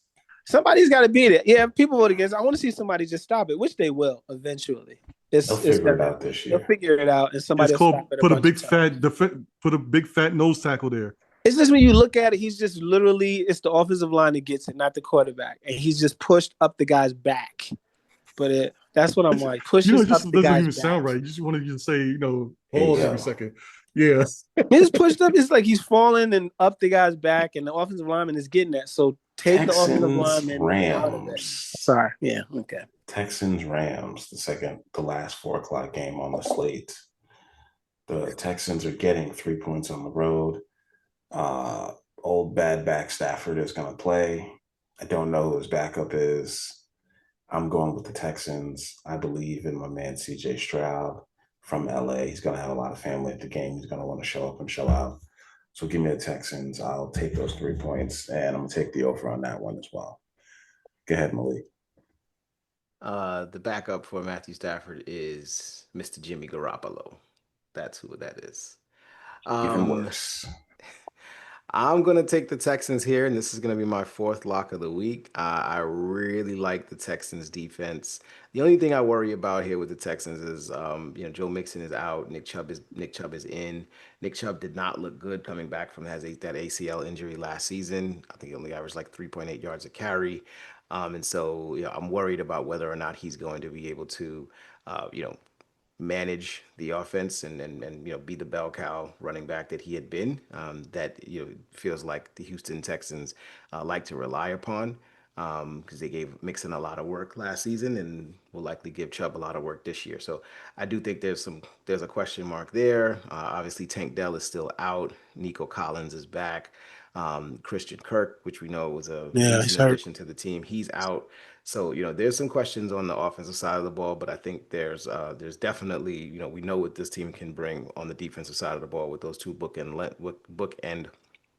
linemen, defensive linemen, Derek Stingley on the outside, and just the overall speed of this defense. I was very, very impressed by the overall speed of this defense and what they're able to bring on that side of the ball. So I think this is a low scoring game that the Texans are able to keep definitely within the number, if not win outright. They're getting 3 points, so I like that here. So I'm going to take the Texans. I'll take the under, and I will lock this in as my fourth lock of the week. Levon. Yeah, I'm going to Texans as well, and I'm using my lock on this as well. Not impressed with the Rams. They're old. They're old at quarterback. They're old everywhere. They bought a Super Bowl, which I'm not a fan of. Me and Malik are going back and forth with that one. And now they're paying for it because they're old. And as soon as Stafford's back gives out or he gets hit the wrong way, they're in purgatory for a very long time. And that's what you get. And, Cooper their Kupp. defense is very young, Levon. I'm just saying, their defense is young. They got lucky. And, no, I'm going to give them some credit. They drafted very well and came up with some pretty good defensive players with some pretty mid draft picks. Very fortunate, because if they wouldn't have done that, they would be even worse off. Absolutely. They'd be the Saints. Even worse off. They'd be the Saints right now. Yes, I'm waiting on it. It's coming. It's coming. Okay? Like I said, their time is coming. Anytime you want it, Philly's right there too. This coming. You can't cheat the salary cap that long and hope it's coming. Anyway, the talent that the Rams have is what it is. It's old, but it's proven. But Houston is young talent that's proven. CJ will have a better year this year. He did the sophomore slump thing. He'll have a better year. Heard about Christian Kirk. That was unfortunate. Gives me some concern if it's because it's a hamstring. If it's something that'll linger, that would be bad for them. But if it's not, Houston is a dangerous team if they live up to it. And, I like them in this game, though, for sure. And that's I'm locking that in. All right, Ant. Well, I'm gonna go the other way on this one. I'm gonna take the Rams on this one, and I'm gonna take the over. I think they quite people keep forgetting about Puka. It's like he doesn't exist anymore. But I think he's definitely a good weapon that they can have. I know the Texans definitely going to be a better team than it was last year. It's more of an addition with subtraction of getting rid of Stephon Diggs. I think he was messing up their chemistry, in my opinion. So that I think they're going to be back to how they was 2 years ago. But I just have a feeling that Rams are at home. They're gonna pull out a win here. So just give me the Rams and give me the over on this one. I think the big misconception that's being disproven is that when you get a young quarterback, you got to get him some proven wide receiver target as a security blanket. I think that old adage is played out because it hasn't worked in recent tries. After it was famously done, I can't remember what team did that for a quarterback and it worked. It was the Bills with Diggs, right? With Diggs, yeah. Actually, before that, it would have been Seattle. What it? Seattle with who? Russell Wilson. And who's the receiver? And who? I believe the wide receiver that the veteran at the time was. I want to say he retired, but Russell had Golden Tate. He had no. But it was Golden Tate got gone. Golden Tate went to Detroit or New York or something. It was the 20. That's what I'm saying. Young. It was the Super Bowl. Yeah, Russell Wilson was in his second year, and they won the Super Bowl. And the star wide receiver they had for him was not Lockett, but the other guy. But I cannot remember his name right now. He had 110. Doug Baldwin. He had 110 catches that year. Doug Baldwin. All right. Or you could look to Santonio Holmes and Ben Roethlisberger if you want to go way, way back. And I'm not discounting. Well, Santonio Holmes started with Pittsburgh. He didn't bring him in. They drafted him. Oh, so what you're saying? If it's a free. Yeah. I'm saying when you have the young quarterback and help ease his way into the league, you get like this star receiver and sign him as a target. If you wanted to say Santonio Holmes, you could say with Mark Sanchez. Something like that. Emmett Braylon Edwards. And no one's forgot about Puka, but we did mention Stingley, and Stingley is going to cancel out Puka. I doubt he's going to be guarding Devontae Adams. He does travel. I'm not a Houston fan, so I don't know if Stingley travels, but I would tell him to stay on Puka. Maybe it was Aaron Rodgers, or maybe Adams just getting a little long in the tooth, but he was good with Las Vegas. He wasn't as good with the Jets last year, so I don't know. He came in late, that's why. I don't expect him to be great with the Rams, especially considering they have an old quarterback as well. But that's just have to see. Ravens Bills Sunday Night Football. I'm locking in the Ravens as my final lock of the week. The Ravens are going to get revenge on the Bills. They're going to win this one. This is going to determine who is the number one seed in the AFC, because it will not be the Chiefs again this year. The Ravens are the best team on paper. They're the best team, and they're going to have to show they're the best team all year, and they're going to go into Buffalo, and they're going to prove it. The Bills will not be bringing home a Super Bowl or even going to the Super Bowl the last year in Rich Stadium or Ralph Wilson Stadium or New Era Field, whatever the hell they want to call it. Sorry for everybody in Orchard Park in Western New York. Is Highmark Stadium. Who cares? Insurance Stadium Field, Stadium, Dome, Field, whatever. The Bills will not be bringing home Super Bowl. And that's just where I'm at with it. Most boring Hard Knocks I've ever seen in my life. Boring to tears. They should never let you guys be on TV ever again. Oh, I'm glad I missed nothing. Actual football. Go ahead, Malik. Yeah, I thought there should have been more Bills Mafia, the Bills fans are the most interesting, part of the Buffalo Bills experience. So the players don't seem that stiff either. Like Deion Dawkins seems like a maniac. No, Dawkins seems to be fun, but it's what it is. I think Josh Allen is just pretty boring. Like, he's an exciting player. I think he's just a boring person. Watching him tear up. I just saw that episode. Watching him tearing up when he was watching his fiance, soon to be his wife, act in the Sinners movie. That pretty much tells me everything I need to know about Josh Allen. Fantastic football player, but yeah, he's a bit of a sap. Anyway. If you're not a Bills fan, that's the only reason to watch Josh Allen, because his wife. Anyway, I like the Ravens here. I don't like them enough to lock them in, but I do like them here in this game. Little bit of a revenge situation for them. Obviously, we know that the last time that the Ravens and the Bills faced each other was, heading into was for the opportunity to go and play against the Kansas City Chiefs in the AFC Championship game. The Mark Andrews drop that was heard around the world. That was a game that everybody believed that the Ravens, had in the bag, and probably should have won that game, and they didn't. It's the MVP situation. The last two MVPs, Lamar Jackson versus Josh Allen. There's so many reasons to love this game, and I'm just gonna love and enjoy this game on Sunday night and sit back and watch and just really really enjoy myself. I'm gonna pick the Ravens to win this game outright. I would pick the Ravens on the money line. I think 1.5 is, pretty decent, for them to win by. So I'm gonna go ahead and pick the Ravens. I'm not gonna lock it in. I do think that Derrick Henry and the offense, that the Ravens can put together is going to be just enough to get over the mark against the Bills, and put them in position to maybe potentially host that game if these two teams wind up playing against each other in the playoffs, which may be the difference here. So I'll take the Ravens, and I'll take the over in this game. Levon, who you got? Yeah, Malik stole what I was going to lead with. Revenge game, totally, for Baltimore. They'll have all the momentum going into this game. How they lost in that game in Buffalo last year with the weather conditions and the Mark Andrews drop for the 2-point conversion when he dropped that pass, and Lamar Jackson not winning MVP when he thought he should, and they gave it to Josh Allen even though most people thought Lamar had the better year. Just total revenge game. All that momentum on Baltimore's side. Buffalo is just coming off of Hard Knocks, Hollywood this, MVP Josh that, and they didn't have a great preseason. They didn't look altogether that good. I think the Ravens, they don't run them.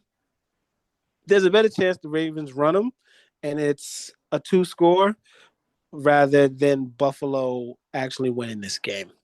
So this is, I think, my last lock because I was saving my locks for these games, the juicy ones towards the end. I think I used all 5 of mine. If I didn't, then it is what it is. I'll use 2 on this one. I think the Ravens win this game convincingly to try to send a message to the league. Bill's defense pretty shaky against the rest of the league. Ever since they went all in and they signed why am I forgetting his name?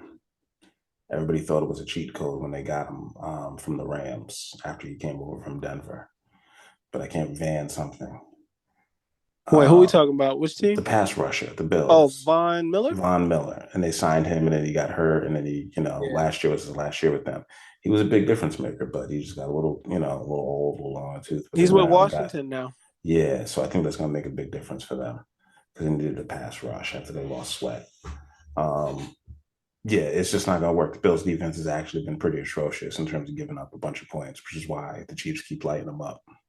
So Lamar just has to figure out a way to do it. He's got a lot of help, Still got Derrick Henry. Go ahead,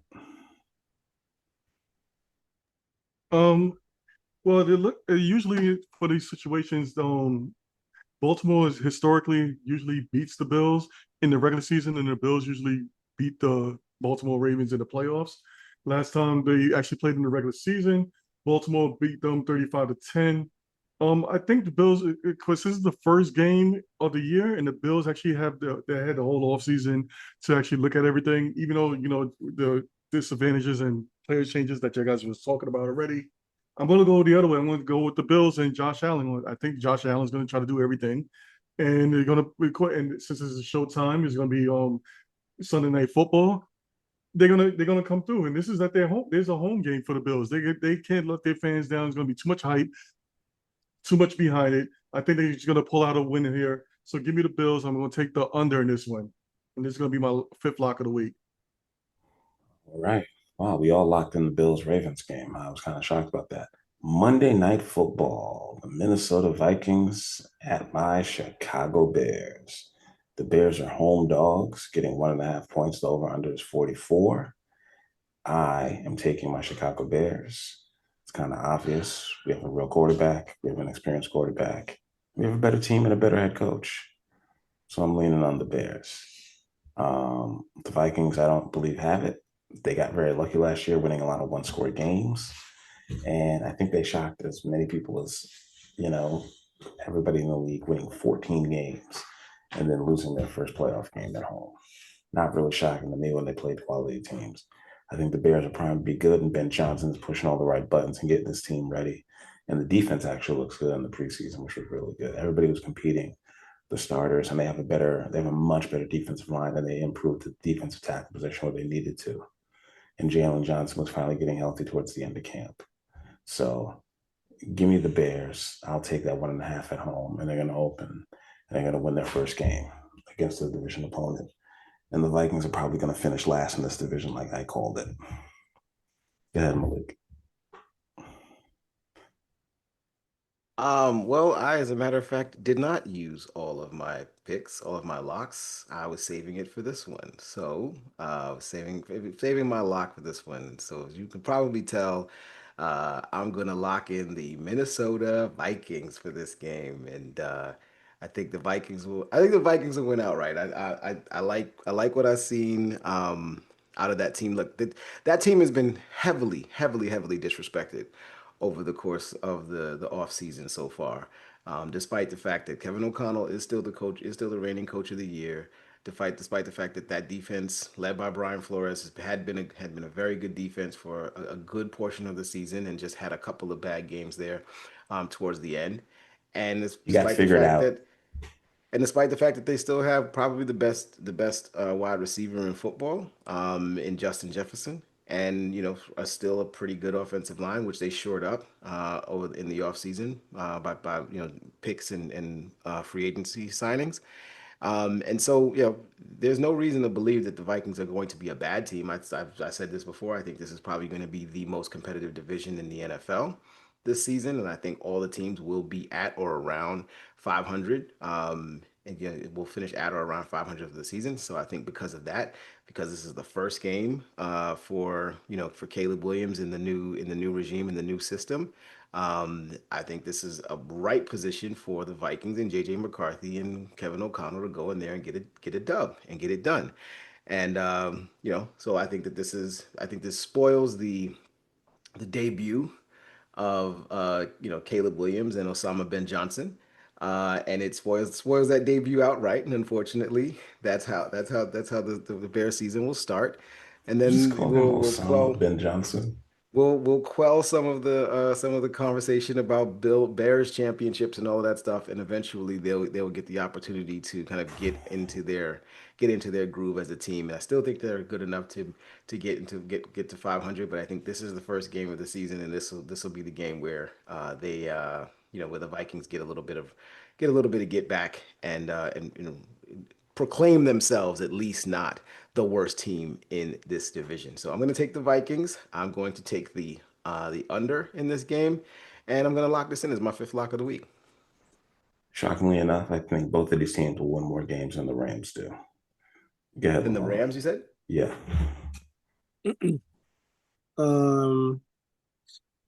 Yeah, Malik's got to start going before me because he keeps taking a lot of my points. But I digress. Minnesota has been forgotten for a team that won 14 games. They did have that unceremonious exit from the playoffs and looked like a pretender. And then they lost the quarterback who rejuvenated himself to another team, and they're starting a rookie. But with that said, McConnell's an excellent coach. Brian Flores is an excellent defensive coordinator. Plans very well. He's had a long time to plan for this opening game against the Chicago Bears.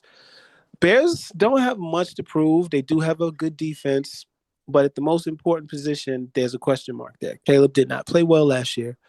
It's a new system, a new coach that he has to learn, and that's a lot of unknown. That's a good bit of unknown, just as much as JJ on the other side for Minnesota. So this is a hard one to call, and if I had to say, I'm going to go with the team that won 14 games last year over the team that didn't make the playoffs. But it's one of those week one, first game of the year type deals. The Bears could very much come out and blow this team away and, do to JJ what Ohio State did to Archman in this past weekend and confuse him and throw some looks at him that he's not ready for, and he could look totally not ready for the league. But we don't know. We don't know what's going to happen. That's the beauty of week one in the league. It's a division game, but it'll say a lot. If the Bears get rolled, then they're the Bears.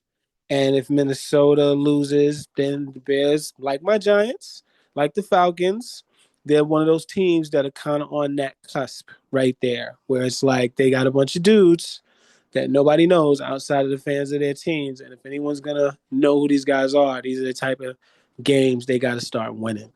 But I'm not a fan of the Bears, so I'm picking the Vikings. And if I haven't used all my locks, I have now. I'm locking that game in. The disrespect is strong. And who y'all got? Who you got? Sorry to pile on the more disrespect on here, but I'm going to have to go with the Vikings on this one as well. The only reason why I'm going with the Vikings is because the coach and quarterback combination, they actually had time together from last year, unlike Ben Johnson this year with Caleb Williams. Even though what's his name was hurt, he was actually in line to become the starter last year until he got hurt, and then Sam Darnold wound up taking over. So Kevin O'Connell had a whole year before Ben Johnson to actually install his system, put his everything in there. And that's the only reason right now I'm going to have to take the Vikings over the Bears.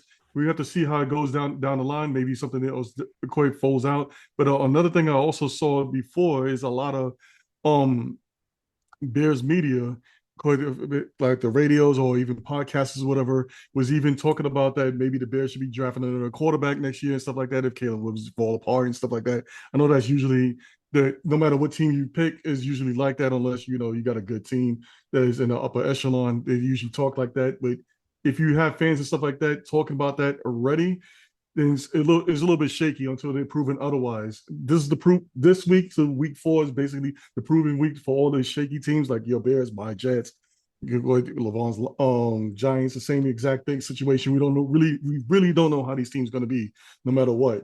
But as of right now, for this, I have to pick the Vikings, since they have done it they actually done it, or they actually have everything in place for quite a little bit longer. And I'm going to have to take I'm going to go with the under in this one. All right. I'd like to point out that the Vikings lost to the Lions twice last year. They won a bunch of one-score games, and when they played Chicago last year, when we had a interim, the guy who started out as the quarterback coach, who is now the offensive coordinator of the Chicago Bears, they beat us 30-27 in overtime on, I believe it was like a Thanksgiving Day game or that weekend thereof, November 24th. With the risk of being muted. So they got very, very, very lucky. I'm the mute Redskins won a bunch of one-score games last year, and they beat my Giants after not scoring a touchdown because our kicker got hurt. But Sometimes that happens. Yeah, Sometimes it is what it is. Wins and losses. The Vikings also lost to the Buccaneers last year and the Cardinals. Okay. I'm sorry, they lost to the Cardinals in the preseason. I take that We back. hear you. They lost to the Chargers. They lost to the Eagles, and they lost to the Bucs and the Lions. That was in your. Oh my God, CD. So I know, right? The fact that the Bears are getting points and they're at home, I'm going to give them this edge. dropped some because balls. they're better coached. We're going to go to our shout outs. Levon, what you got to say? Shout out to the New York Liberty. I'm not going to say my New York Liberty, even though I do root for them. I have to admit I haven't watched one game this year. I've followed them and kept track of the results on my phone and on ESPN, but I not watched the game. But they're trying to defend the title. They clinched yesterday because the Fever lost. Nice. And hopefully I'll get to see some playoff games. And hopefully they get to repeat. But shout out to the New York Liberty and all New York sports. Even though I'm displaced here in the South, I'm still a fan of my New York sports teams. So it's my shout out to Breanna Stewart and those ladies. Shout out Jonquel Jones and them girls. Jonquel Jones. Shout outs. Oh, let me go first because I just got one. Shout out to Elijah Vera Tucker. He did his thing, whatever, got hurt. Hopefully you'll see him next year. Good thing. hopefully he has a good. I feel bad for the man, whatever, as him as a person. But anyway, I forgot the rest of my shout outs. That's why I said let me just jump ahead of Malik on that one. So shout outs to that. I'm done. I'm out like what's the name? Spitting in people's faces, and I'm out.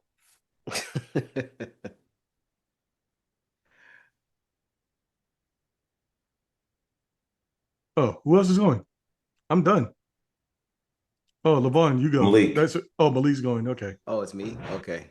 Shout out to Jerry Jones. The Cowboys are going to cover this game tonight, and he's gonna feel completely justified by his decision to get rid of Micah Parsons and to trade him for all of the assets that he received for him, because they didn't get boat raced, and he's not going to factor in the fact that like there was a lightning storm that that they were giving up tons of points, and a lightning storm delayed the game for like an hour and a half. He's not gonna worry about that. That's not important to him. What's gonna be important to him is the fact that they looked good out there. They're likely gonna lose this game, and if they do lose this game, it'll be by only like 4 points. It'll be less than a score, and Dallas will win the Vegas side of this with on the point spread. So shout out to him because Jerry wins again. The what do they call him? What's the is he the gunslinger or the gambler? The gambler wins again, right? The gambler. Shout out to my LSU Tigers for a huge win against the Clemson Tigers. Right? Clemson Tigers. Yeah, Clemson Tigers. Last week in the fake Death Valley, in the fake version of Death Valley, not the real Death Valley, because the real Death Valley is in Baton Rouge, Louisiana. The fake Death Valley is that one in South Carolina that we just walked in there in boat race. Shout out to LSU for taking care of business against Dabo Sweeney and that squad over there in Clemson. Looked good doing it. Still not crazy about Brian Kelly, but hopefully you can change my mind about how I feel about you as a coach. And hopefully this is another season where we get to enjoy, a good run into the college football playoffs. Shout out to Levon's point, the New York Liberty. I'm looking forward. I have watched a good number of those games this season, and I'm looking forward to another nice run in the playoffs, but potentially defending the championship. It's going to be difficult.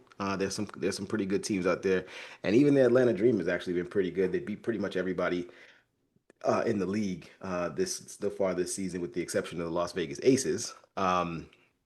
So shout out to the Liberty for holding it down. Shout out to the Yankees. Looks like we're going to be in the playoffs, even though I don't think we're going to win this time around, just because of all of the issues that we've had with the pitching staff. But shout out to them. And I had another one, but I cannot remember it. Oh, last but not least, shout out to the Los Angeles Clippers for being able to skirt the salary cap and figuring out how to pay Kawhi Leonard an extra $28 million for not coming into work. And shout out to Kawhi Leonard. You made $28 million and didn't have to do a damn thing to do it. I want that job. I don't know what that job is, but I want that job. I want to be able to do that in my life at some point in time. So before I die, I hopefully have the opportunity to make a shit ton of money and do absolutely nothing with it. Shout out to Kawhi Leonard for breaking the bank and being able to do that. And last but not least, before you go, Ace, I just wanted to give everybody the rundown on the best bets that we locked in, so that you guys can lock in your bets. Ace is locking in the Chiefs, the Raiders, the Broncos, the 49ers, and the Ravens. Ant is locking in the Chiefs, the Dolphins, the Jets, Commanders, and the Bills. Levon is locking in the Steelers, Lions, Texans, Ravens, and Vikings. And I am locking in the Colts, Cardinals, Broncos, Texans, and Vikings. That's an ugly lineup of your picks. The fact that you have the Colts and the Cardinals locked in is nasty work. Who are they playing? They're playing the Dolphins and the Saints. And you guys are locking in these difficult games like as if these are the games that would be easy. If the Cardinals can't beat the Saints by more than 6 points, they shouldn't play football. They should just not play football. Then they should just go back. They should just go to the SEC. They were never there. Go back to the Pac-12. They should just go to the SEC, because that's the hardest division in college football at the very least. Shout out to the all the teams that bought championships, like the Dodgers last year, Tampa Bay Buccaneers, and the LA Rams. People always say you shouldn't do that, but shout out to the teams that are willing to spend money to make money. It was worth it. You want to see your team hoist a trophy, and you may lose subsequently, but it's still worth it. And shout out to Steve Ballmer, man. If you ain't cheating, you ain't trying. He gave Kawhi Leonard $21 million under the table, or he's saying he got defrauded, and I believe so because that guy is now in federal prison for having ripped off investors, one of which was Steve Ballmer. But I believe Steve Ballmer thought that they actually were going to plant those trees. But the fact that they gave Kawhi Leonard that contract is bananas. So, man, secure the bag. He's my favorite basketball player. 2 rings, 2 MVPs. Got paid for nothing. And shout out to Quinyon Mitchell, recovered that fumble and is going to secure the win for the Eagles, who I took money line. You gotta go old school and spy this team if you got any chance. Or you could not interrupt my shout outs. I thought you could not do that. Mitchell. You were talking about the game. Or you could not do that. I was shouting out Quinyon Mitchell. Oh, I'm sorry. That's what I was doing. That's what I was doing. But thank you. And shout out Naomi Osaka, who I've been watching during the U.S. Open, who's battling through a third set against the American Anna Silva. Jalen Carter, I can't believe he got ejected. He's got to stop spitting on people, though. It ain't worth it. It ain't worth it. You don't want those fines, and you want to get your game checks. I don't think he was trying to really spit on him. He was trying to spit. He wasn't trying to spit on him. No, I think he was trying to. I think he was trying to really spit on the ground. He's one of those players that like to spit on. He wasn't trying to spit on him. Yeah, I'm trying to give him some type of leeway to bail out. Trying to shoot him some bail. I got you. But he's dumb as rocks, so Wow, I'm not gonna go that far. You don't have to see that, man. Dallas. Don't worry, I'm good. You will never see me. That's fair. Nobody knows your face. And that's it. Follow, like, and subscribe. And shout out to the Fans First Sports Network. We're going to be with them all season and hopefully going on to the future. And leave, rate, and review. You can find us on YouTube, Spotify, Apple Music, or wherever you get your podcast apps. We're going to be here all year. Oh, and I didn't cover the college football games, but I am going to be taking Michigan to beat up on Oklahoma. Their offense is pretty good. Their defense is so-so, actually, with Brett Venables this year. And South Florida is going to cover against Florida. It's going to be a really tough game, and they're coming to play. South Florida is probably going to be the group of 5 team. If not them, then Tulane. We out.